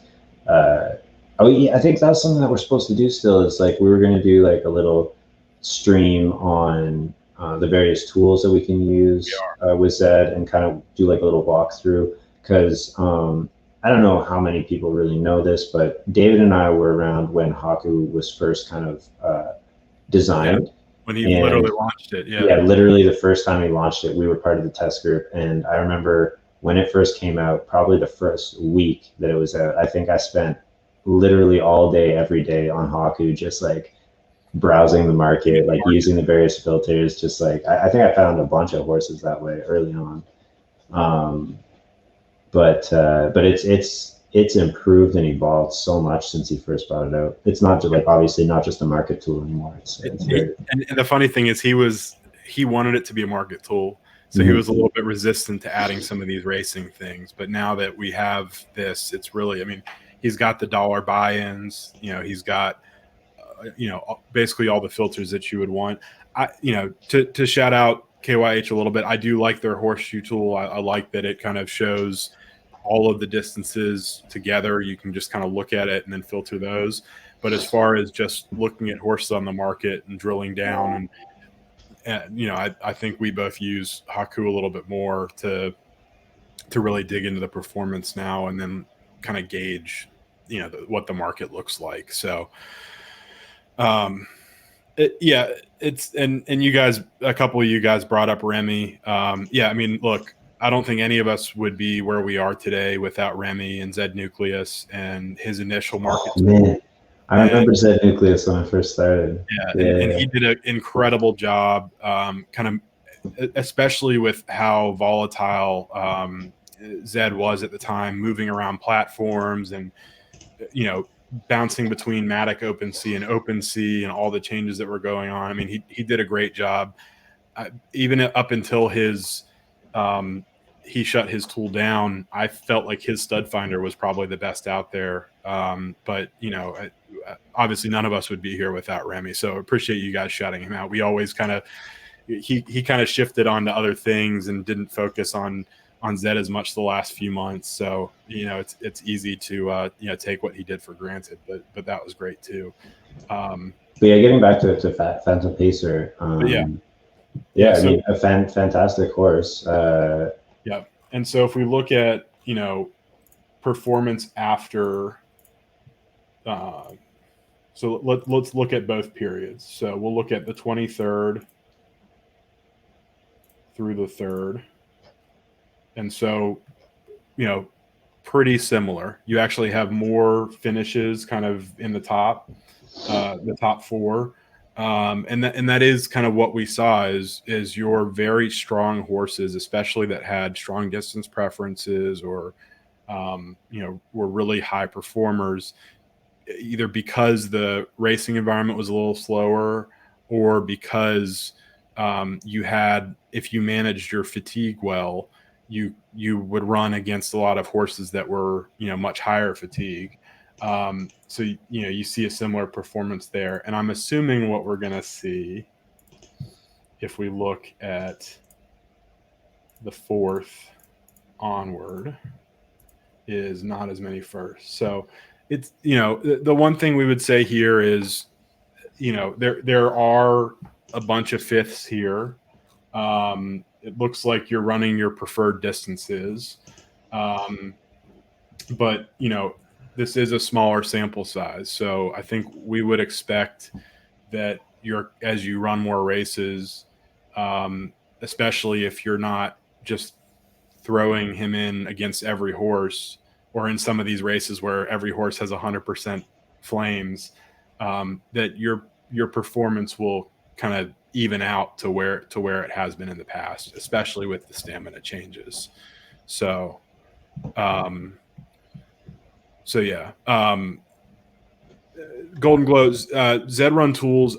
I don't use their race analysis stuff as much, but as far as their kind of bloodline analysis and drilling down into different offspring and what those look like. I mean, they had by far the most comprehensive framework there. So yeah, when we talk about breeding, we pull up their stuff and look at offspring and kind of look at that. Each of the tools has a pretty good kind of offspring page where you can kind of drill down into offspring. But as far as laying out the family tree and looking at how things fit together, I still use ZED Run tools. I used to spend like 3 hours a day on there looking at different combinations of horses and stuff. CG7. They're the ones that have the breeding tree, right? Yeah, that's exactly right. Yeah, ZedRun.tools. Yeah. Yeah. So no problem on the review, Heroin. Hopefully, look, if his performance continues to lag, we would have to drill into the specific races where we're seeing it or the specific distances and see what the competition looks like. But I think if you do get a larger sample size of races, things should start to even out again. Yeah, Stack Max is one of those ones that I'm going to have to take a look at because I'd never looked at it before, but I've heard really good things about their race tool. So they have some cool stuff. They have some good head-to-head stuff that they've developed, just showing all the races that you run head-to-head and comparing placements. I think I know CJ, you haven't looked at them as much. I think we are less high on them as some others, is because they do focus a lot on speed. And as a lot of you guys know, we are not super high on speed as deterministic or really able to tell you anything that flames or odds if a horse has them available or placements tell you already. So yeah, and of course, shout out to MJ. He and not just his tool, but his stream. He's just really great for the community. Very positive energy. Really loves to help people out. And if you're not watching our stream, you should be watching his. And I think that there's a lot of really positive influences in the community that people can learn a lot from, I think. And MJ is one of them. He's just a random example, but his tool is great, but it's another one that focuses a little bit more on speed than we'd like to. So, we definitely encourage everybody to check it out and take a look at the different features he has, but maybe focus less on the speed stuff than the other stuff. So I don't know if I would say MJ is the best. I mean, LeBron is pretty good. That's right, MJ. I mean, each tool has a couple of things that it does really well. Haku is the best market tool out there. Again, and some of the changes he's made are really kind of picked up the individual horse analysis. KYH has their horseshoe, which is really great, and some of their other stable tools are fantastic as well. But again, this is the reason that we want to do. We were actually going to do a tool stream this week. I was talking to Cryptog about having him on to talk about some stuff, talk about the new features that he rolled out. But with the tournament starting, we wanted to focus this week on the tournament, and we'll definitely look at getting that tool stream lined up. MJ, we'll need to talk to you and Cryptog and get a couple guys up and see what we can do to talk through stuff, because I know we definitely can't do your tool justice like you can. So we'll definitely have to talk to you about that. Yeah, and we can always have MJ on stream too, right?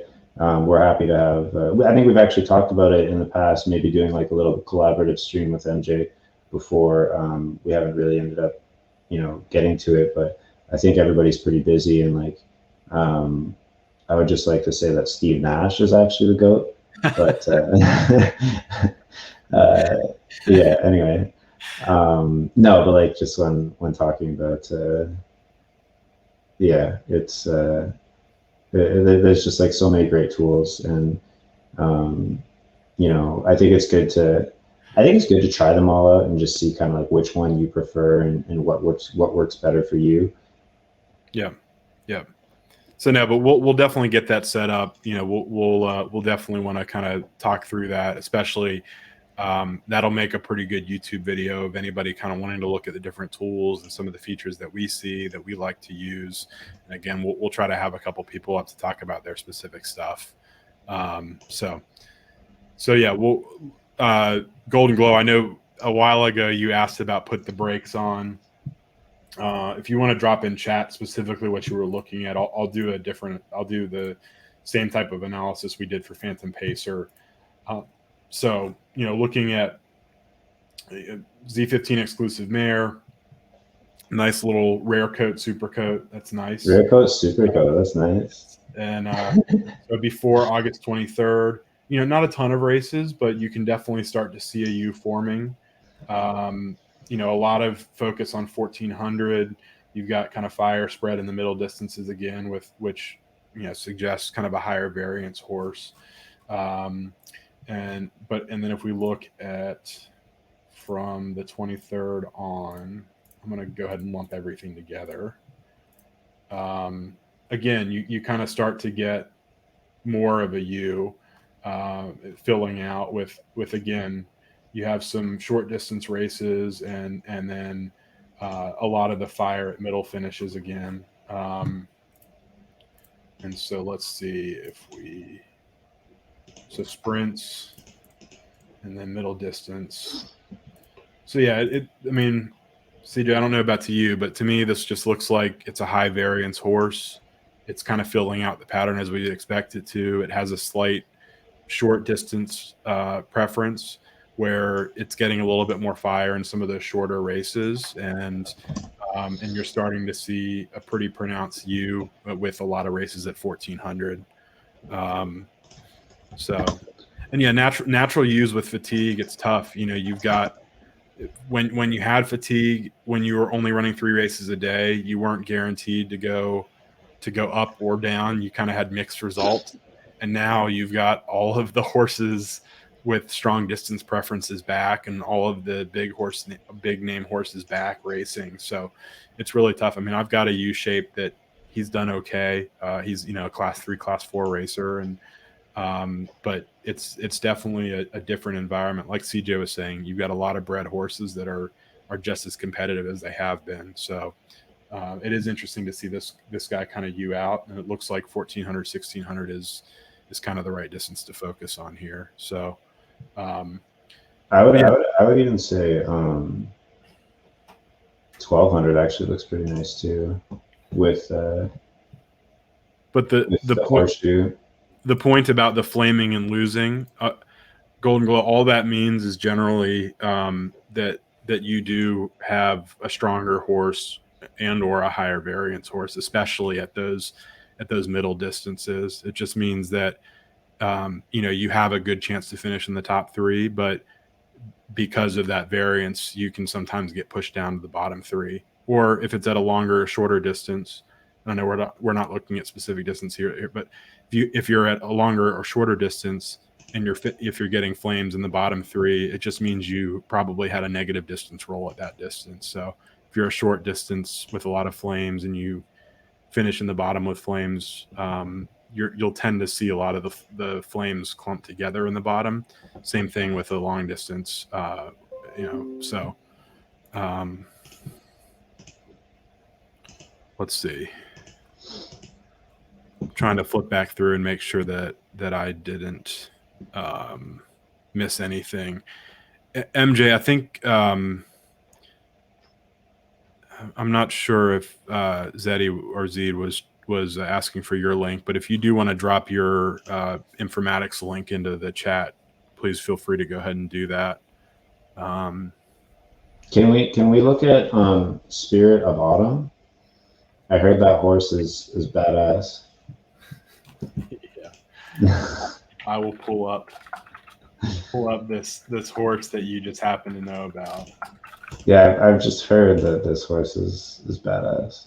And then Lucky, I think you had a horse that we'll get to in a second as well. Oh, sorry, I didn't know that anybody else was still waiting. If you wanted to just jump to this, we'll pull this up first, and I'll praise you for all your middle finishes so far. And no, I mean, so what did you want to talk about here or show here? I just wanted to see, this is my new horse, in case anybody didn't realize that. But yeah, she's the Z3 Nakamoto exclusive filly, and she's in class 3 right now. And she's yeah, I know, man. I know it's a lot. I was just testing her out at first, but look at those first places and bottom 3 finishes. But yeah, I mean, she pulled fire over, was it Saga Bolton? I think Saga Bolton at 1800 when she still had 85 fatigue, so yeah. Or 85 stamina. So I'm pretty excited about this horse, and I think that she actually has a pretty good chance of getting into the tournament if she keeps running the way she is. Yeah, you got to cut down on the 7th and 9th, though, CJ. How's Hailstone doing, Ice?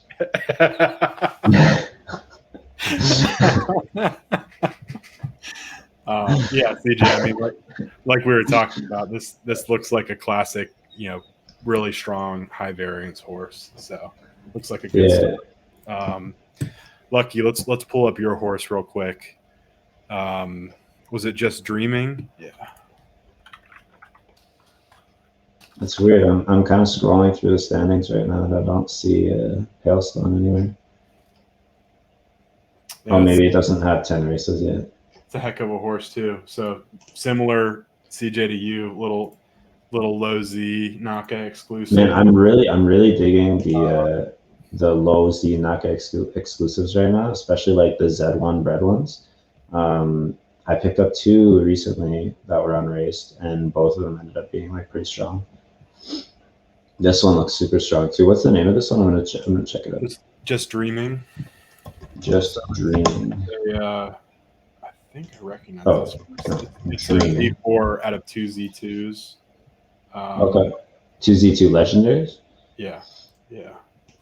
So probably has a slight step down in base ability, but it looks like it got a pretty healthy dose of, variance and distance preference. So, you're only pulling kind of 50% fire here, which means you probably have pretty high variance, which is supported by kind of the U shape.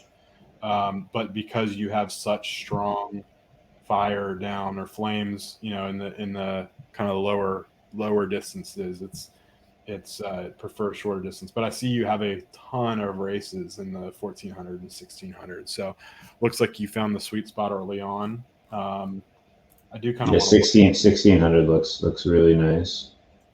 Look at so you do have some middle. So even though you're pulling flames, your performance isn't great at those shorter distances. And if we look at kind of 14, 16, 18. I guess CJ, you were saying 16 specifically. Yeah, no, 16 looks really strong. So you've definitely got an up facing kind of U here, and so I don't know what the longer distances look like, but kind of some middles. So if you, again, not that we're like, oh, down class your horse, because obviously this horse is very competitive where it's running. It looks like it's very kind of healthily competing in class 3, could even compete in class 2 if it wanted to. And who knows how strong the base ability is. I doubt it would be able to get down to class 4, or if it did, it probably wouldn't stay there for long. But if you do ever get to a point where you want to get lower, and the natural you isn't kind of working for you, you can kind of try some of the outside distances to see if you get a little bit kind of quote unquote lower performance there. So, but it looks like you've got a great horse and keep doing what you're doing. So yeah, one of the things I think that's kind of becoming undervalued about natural use is that and I know that, or I don't know if we contributed to this at all, but when we talked about distance preference horses a lot, and I kind of complained about how strong they were, I think something that really also should be taken into account is the fact that, one, you have to manage them a lot more, and as more and more long distance preference horses come out into the ecosystem, it becomes much more difficult to manage them because, one, you're always competing with other horses for your downs, and two, all it takes is one stronger long distance horse to come out than yours, and you have to watch out for more horses that could be in your races that will be taking up your win shares. And the thing about distance preference is that those horses that are stronger, so if you're talking about a high variance horse between say 14 and 18, so 14, 16, 18, a 9 odds horse against an 8 odds horse is not you're still going to win or place a very healthy amount in that matchup. Whereas if you get say the second strongest spiker in the game against the strongest spiker, if there's not a lot of variance there, you're almost never going to win against the strongest spiker. So it becomes as more and more of these long distance and short distance preference horses are being bred, it becomes a little bit trickier to avoid them, and a little trickier to manage the horse with downs and ups. And you saw that actually with the big rush before the tournament when people were trying to down, but because there are so many horses trying to do the same thing, it became very difficult, even for some relatively strong preference horses. Yeah. So I think that's just something to consider is that I remember when I first started, and I think it was the same for you, everybody wanted those natural U horses like the Vanilla Bean because they were oh, these high variance horses are the best. And then it slowly started shifting over to the spikers and the distance preference horses. But I do think that yes, if you have the very strongest distance preference horse, you're going to be in good shape.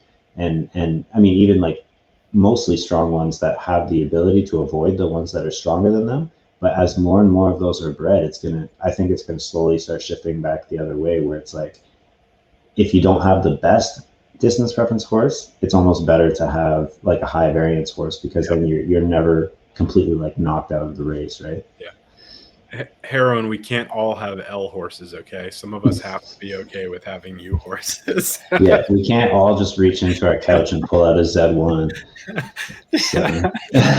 A top 10 ZED1 in the game. That's right. Yeah, I think there was a question about free races earlier that I glossed over, and I apologize for that. I hope whoever asked is still around. Early on, Haku made the decision to not include free races because a lot of people, have never really assigned value to free races as far as the value of horses.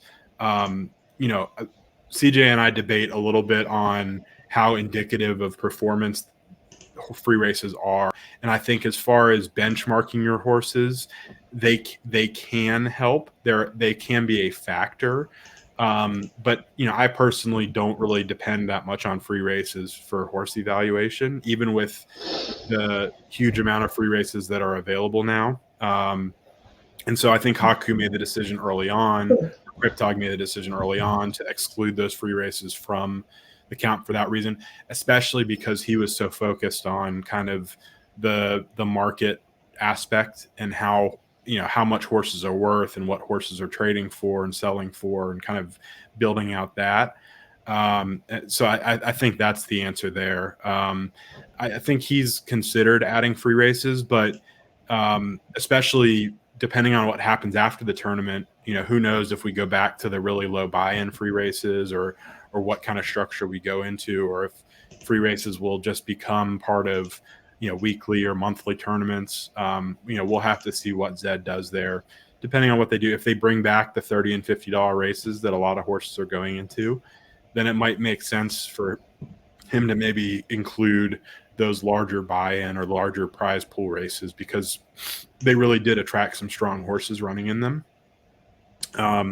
But the $3, $5, $10 pools that were run kind of in July and before, aren't a lot of people don't necessarily use them to value horses, or kind of look at them more skeptically. I know I've always said to kind of filter out free races and go from there. If you are buying horses, I think there can be some use. Like CJ, I know you feel more strongly about that than I do. With free races, I think free races were more useful when odds existed. Yeah. I think like anything, I don't believe there's any difference in the race algorithm between a free race and a paid race. And because of that, the main reason that free races, I think, were not really taken into account before is because typically the level of competition in free races was quite a bit lower. But one thing that I used to use them for was finding a benchmark and doing some relative comparisons. So like, for example, it's not about the actual odds number that you get in the race, but your odds in the race relative to another horse within that race. So like, if you know that there's a strong horse in a free race and you pull 2 odds lower than it in that race, even though the race itself, like maybe you're not a 5 odds horse, but if you're pulling 2 odds better than a 9 odds horse, then typically that'll show you that you're pretty strong. And as long as it's not like affected by distance preference. So when it comes to free races now, it's a lot more difficult, because the only thing you really have to go on in terms of like a relative baseline is fire. And because of the strength of competition in most free races, at least up to this point, and before they added the new prize pools, the competition is so low that like getting fire in a free race doesn't really tell you a whole lot. Right. And it doesn't, and because there's no odds and there's no like relative baseline for comparing against other horses in races anymore, they don't really tell you anything. So, I mean, if it's like a free 1,000 meter or 2,400 meter, and for whatever reason, you're in there against like a super strong horse, like an MJ Goat or, Princess of Power or whatever. Let's just say they're using a free race as a down race maybe, and you finish below them. Sometimes that's an indication that you could be, quite strong. But aside from like those specific cases now, I don't think that there's a lot of information that you can get from free races anymore. That's just it. When you had odds and when you had like that benchmark or baseline of comparison that you could make, it made a lot more sense to actually be able to use them. But even then, that was still, I think, the use cases for free races was few and far between. I mean, I happened to use one in identifying one really good like racer off its Griffin race like a while ago. But again, I think that those were still like the data inside of them is valuable, but you have to know what you're looking at. Yeah. It's less straightforward to use, especially now when we don't have kind of the direct benchmarking abilities that we used to have. So we'll have to see. I mean, look, when we get ELO, depending on how it's implemented, maybe, more races will have directly, comparable results, and you'll have more of an indication of how strong different horses are and what the baseline level of horses you're running against is. And, maybe free races will shift back into the forefront. But again, if they remain as no prize pool or tourney only, or revert back to lower prize pools, it kind of gets you back to maybe not being as useful as some of the higher buy-in races with stronger horses in them. So, well, what I'm waiting for is to kind of see what they do with this new metric that they're supposed to be coming out with. Because I think something that is often kind of like lost in the shuffle is that fire is meant to be temporary, right? It's supposed to bridge between odds and whatever new metric that they're going to be using for to kind of like show the strength of a horse. So I'm interested to see what it is that they do and if they take fire away. Because one thing that was really, really cool when fire first came out is that we had a window of fire and odds, right? And that gave us more information about how fire worked and how odds worked than any time before. So I'm really interested to see if when they implement their new metric, if it's going to be in place of fire, or if it's going to be like in tandem with fire. I personally don't think it's going to be. I don't think they've given any indication that they're specifically going to take flames away or fire away. I really hope they don't. I mean, I know some people think that flames aren't that useful. I think we feel pretty strongly that they're the most useful from a distance perspective. But they're not going to tell you how you're going to perform head to head against horses, and they're not going to tell you, exactly kind of what your race shapes are going to be like odds used to. So we'll definitely have to see what ELO looks like. I've said all along that it's really important that we get additional information on how horses stack up.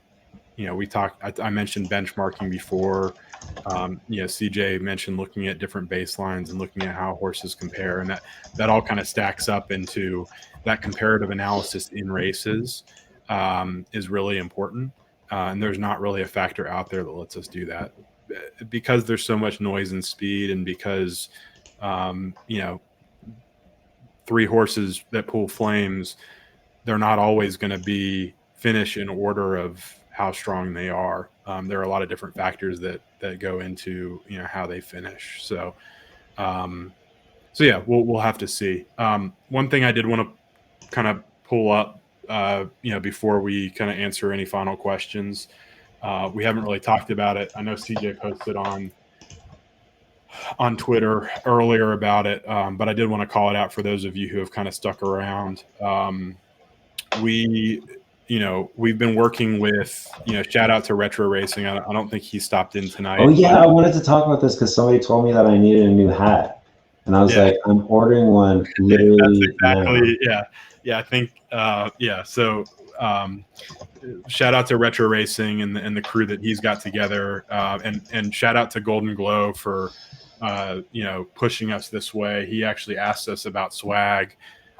Retro has a cool program where again, we don't make any money off of this, but Retro's got kind of a system set up where he'll take logos and actually kind of set up different swag for people to be able to buy. So again, if you guys are interested in XYZED Talk merch, it's here.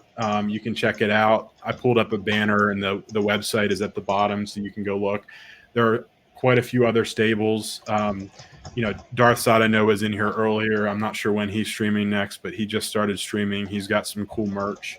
And then obviously you see all the other logos that you probably recognize, Retro, Donkey Glue, High Horse, Crimson East Coast. So there are a handful of us that have done this. Again, the any profits kind of, I think, go to Retro and the crew that he's got working on this. But if you do go to the website down below, we have a few items built out. So I haven't bought it yet, but I'm definitely going to pick up a mug. And CJ, like you were saying, they do have a bunch of different colors of snapback hat. Did you talk to them about getting purple added to this? Yeah, so unfortunately, purple is not one of the options that's available to them. So he said that they put it in at these are all the color options that they have available. Teal doesn't look bad. Teal's kind of one of our. Teal looks nice. I like the red and black one. I also like the silver and black and just like the black. But I think all of it looks like pretty nice. I'm probably going to be ordering one of everything. So yeah, you've got different color shirts, you've got mugs. Again, we don't make any money off of this, but if you want to rep some of our stuff, especially if Golden Glow you're around, Yeah. I'm not sure about the shipping, Heroin. Unfortunately, I haven't hopped in there and kind of checked out what they're doing for shipping, but I imagine it would ship overseas, yeah, but I'm not. yeah. Don't quote me on that. I'm not 100% sure either. So definitely take a look, and we'll look into it, have a little bit more information. I think our little merch pieces last night, it was like just a shirt and a hoodie and a hat, but we're slowly getting them to add a few more options in here, water bottle and mug and stuff like that. So you'll probably start to see us wear a shirt or a hoodie every once in a while. And I'll be repping it every time, man. Yeah. So I'll probably be wearing that hat every day, like I do this one. So. My favorite is actually the Carolina blue hoodie. I don't know if you saw that, but you know what it kind of looks like to me? Like when I was younger, we used to have these like wannabe gangsters that used to buy. Well, you might not know what giant tiger is, but like they get these like all baby blue kind of like jumpsuits that they would wear. Yeah, that's kind of what it reminds me of. No, these are my university colors. So, or the primary color is my university color. So that's Harold's daughters might like that color. I know it's not the most manly of colors, but it's a personal favorite of mine. So, yeah, Rob, definitely. For you, CJ, I don't know if you want to connect him with Retro or just shoot Rob, or if you have like obviously the link is down below for the Stable Swag website. But Rob, I don't know if you have a relationship with Retro, but if you don't, yeah, I can definitely connect to you if you want, Rob. Yeah. So, yeah, we just got this set up in the last couple of days. So, again, Golden Glow, really appreciate the advice here. This is a pretty cool setup. So, we might not have our stuff on here, for in 6 months or a year. But definitely in the short term, feel free to hop on there if you want to get anything. Golden Glow, I know you're always looking to add new hats to the collection, so feel free to pick one of those up. We wish they had purple. I would buy a couple of the purple brim hats, but we'll have to be okay with the teal. Go with that. Ooh! I just got a new horse. Nice. Straight to the point. Did you? Awesome. Yeah, I just got it. Was it the price we were talking about? Awesome. Yeah. Awesome. Yeah, Golden Glow. We got lucky. We found our guy on Fiverr. So definitely, if you guys are looking for logos, looking to build out your own kind of branding, I initially did some work with Stanley. Stanley Studios. I know he's super busy with a lot of stuff. But we had a separate logo made for XYZ on from a guy on Fiverr. So if anybody's looking for that, just shoot me a note and I can hook you up with that information.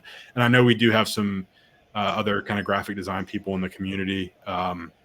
So I know they have varying levels of availability. So I kind of went with something that was a little quicker that we knew we could get in a couple of days because we were trying to get our streaming up and done. But yeah, we're pretty happy with how the logo turned out. So yeah, I mean, I think the logo turned out real nice. I think sometimes on like a white background, it's not like quite as clean, but we're really happy with it. I actually have my own logo too. I don't know if you've ever seen it or like if I've ever. You're talking about North Spirit. Yeah. Let me just get that open actually, and I'll share my screen. And this is also another one that I got done on Fiverr. Yeah. Hold on, I'll just go to StreamYard, share screen. And I'll probably get Quest. I know none of you guys necessarily know my own stable or kind of what I've built out, but I'm probably going to get Quest up there too. So yeah, it's another example. Let me pull up. Let me see if I've got this handy. Yeah, so this is my own personal logo. There's a bit of a mix-up when we were doing the merch thing where he actually we had the North Spirit name. The North Spirit name instead of the XYZ. Yeah. But yeah, that's my personal stable. Actually, I think my favorite part about it is the maple leaf in the back. I think that the guy did a really good job on incorporating that.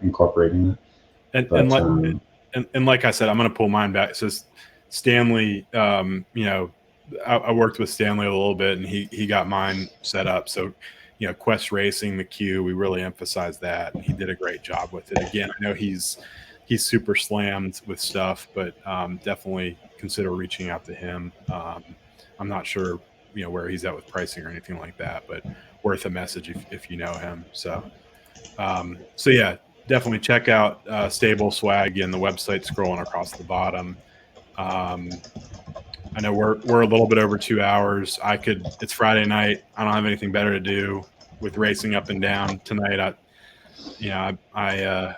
may try to get some races in, but we're happy to answer any more questions that you guys have.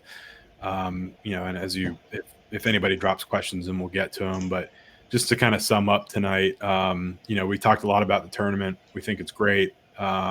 Everything seems to be working how it's meant to be working. You know, we're really excited. I know CJ and I have a healthy debate on what horses we think are going to win, or who has an advantage, who has a disadvantage. I think in the end, a lot of the good horses will qualify.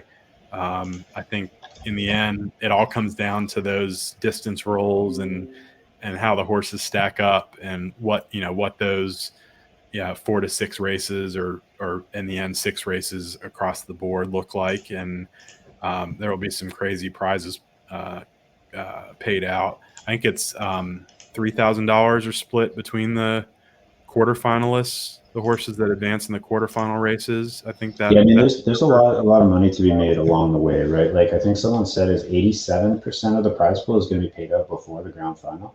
So even just making it like past the quarterfinals, past the semis, like you're going to make a decent amount of money doing that, right? And again, I 3K per race. Yeah. Again, I want to, you know, it kind of sucks that racing isn't really working really well, because it would have been nice to put on some of the races from the tournament and be able to talk a little bit more about how the tournament's going and some of the other stuff. But I think that we're going to try and maybe up the frequency of the streams a little bit for the next couple of weeks while the tournament's going on. And, you know, and especially if we get, you know, either we get a horse into the tournament, or, you know, people we know get into it, I think it's going to be pretty hype. So we'll be, you know, I don't think many people have kind of seen me when I actually watch my horses race, and like when I get invested in the races, I get pretty into it. So no, maybe we'll get to see that on stream. And thankfully this is an adult rated stream, so the language that I'll be using will be all right. We'll do the hot tub racing streams. Yeah, I think that's what we'll do, is like a hot tub racing stream. Yeah. We'll do Heroin, appreciate you dropping in and checking us out, and appreciate, you know, what you do in the community.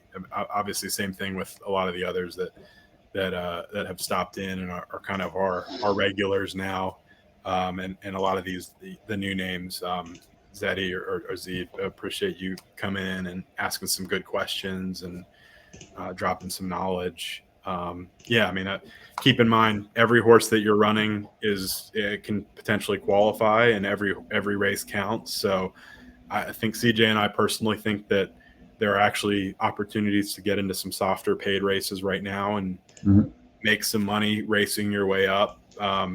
You know, don't feel like you have to count on those free races. You know, they're a great way to keep your racing cheap, but definitely keep an eye out for paid races that you can get into with a little bit weaker competition. I know that I'm running a lot of newer horses in $250 and $5 races, just to make sure that we kind of get, you know, that I get some knowledge for those horses in paid races.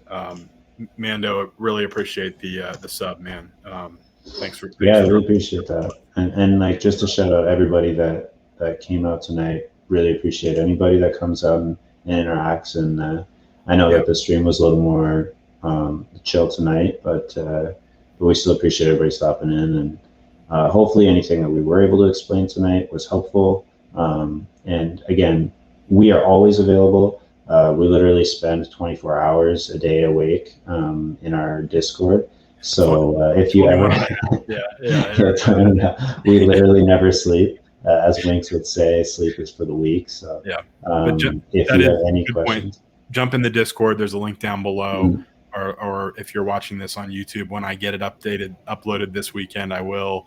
We'll have a link in YouTube and in our Twitch channel, obviously. But feel free to jump in the Discord. Chat us up, ask us any questions you've got. Mando, I've been in Sean's voice chat a couple of times. Him being West Coast, usually I'm kind of winding down. I know CJ was joking about not sleeping, but I'm usually winding down by the time he's getting off stream. But Sean is great. Is he on? Yeah, like Sean's real cool. He's not streaming right now. I don't know if maybe he plans on doing it tonight or not. Yeah. But he's not on there. Sean is another one of our favorite streamers just because he's so different from what a lot of us do. He's got his his ZED bets that he's built out with Tumteezy, and they've got a lot of good things going on with giveaways and things like that, and they have a really high energy stream that's awesome. So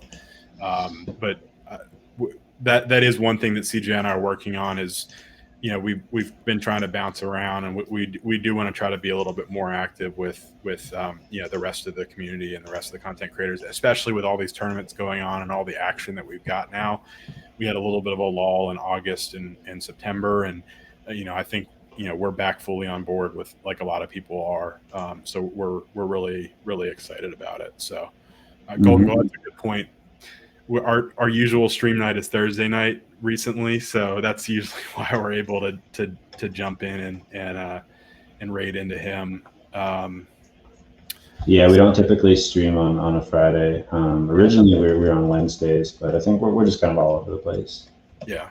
So we are, I think Thursday is where we've relatively landed, and we're going to try to be a little bit more consistent, but especially with everything going on, we are going to try to do a couple more streams, maybe a couple a week, one content, one tourney or something like that. Maybe more pop-ups on the weekend. I know we've been talking about doing pop-up racing streams and doing some of the horse analysis that we did earlier, trying to get more people there to talk specifically about horses and just have a beer and talk about racing. So a little bit different from our content streams like we had tonight with the tournament stuff and some of the other stuff that we covered. So yeah, Mando, I'll definitely have to check it out. But yeah, Rob, thanks for hopping in. I'll talk to you about the YouTube video from last week as well. We still need to get set up with that. We'll coordinate with you on that. Yeah, Mango, the Discord link should be below the video. I don't know how all of the... Yeah, it's in the About section. It's in the About section if you click into there. So yeah, thanks for stopping by, Rob, and everybody else as well. All right, guys. CJ, I know there are a couple like music streamers that I usually watch kind of late night. Do we want to raid one of them, or do we just want to call it quits? I mean, I'm leave it up to chat. I'm pretty cool to just cut it, but if there's anyone that chat really wants to raid, I'm pretty easy. Yeah, we would usually pop over to somebody else's stream, but does anybody have? Is there any hot tub streamers on right now? I'm not taking it that far. Yeah, Golden Glow, nah, man. Golden Glow sticking around for the hot tub raid. No, so I do kind of want to raid. So I've got CJ, I'll let you have the initial vote. So there's like an alternative rock guy that I listen to. I've actually got some of his CDs over my shoulder here, called Scene of Action. He's a pretty cool guy based out on the West Coast. He does like live music production on stream. And then there's a DJ that I actually have been to a couple of his shows recently. I feel like our crowd is probably more on the rock and original music side. So let's do that. Sure. Okay. All right. Have a good night, everybody. Thanks again. Don't feel obligated to join this raid, but if you do, let me see if I can get it set up. And appreciate you guys stopping in. If you want to listen to some cool music and some incredible stream production, this is kind of what I'm personally aspiring to from a stream production standpoint. Stick around, and if not, David is going to embark on his musical career, and he's going to use no, this I'm talking about the stream production entirely. I do not have a musical bone in my body, so appreciate all you guys stopping in tonight. And the hot tub thing is just a joke for anyone wondering, except for when talking about David and I, we may do a hot tub stream in the future, just of us, but no, neither of them are hot tubs, MJ. So we'll do that on like a weekend or something like that. So, all right, guys, appreciate you. Jump into our Discord if you can. Feel free to shoot us any sort of personal, DMs or anything like that if you have any questions, and we'll talk to you soon. So, thanks again, and have a good day or have a good night. Bye. Bye.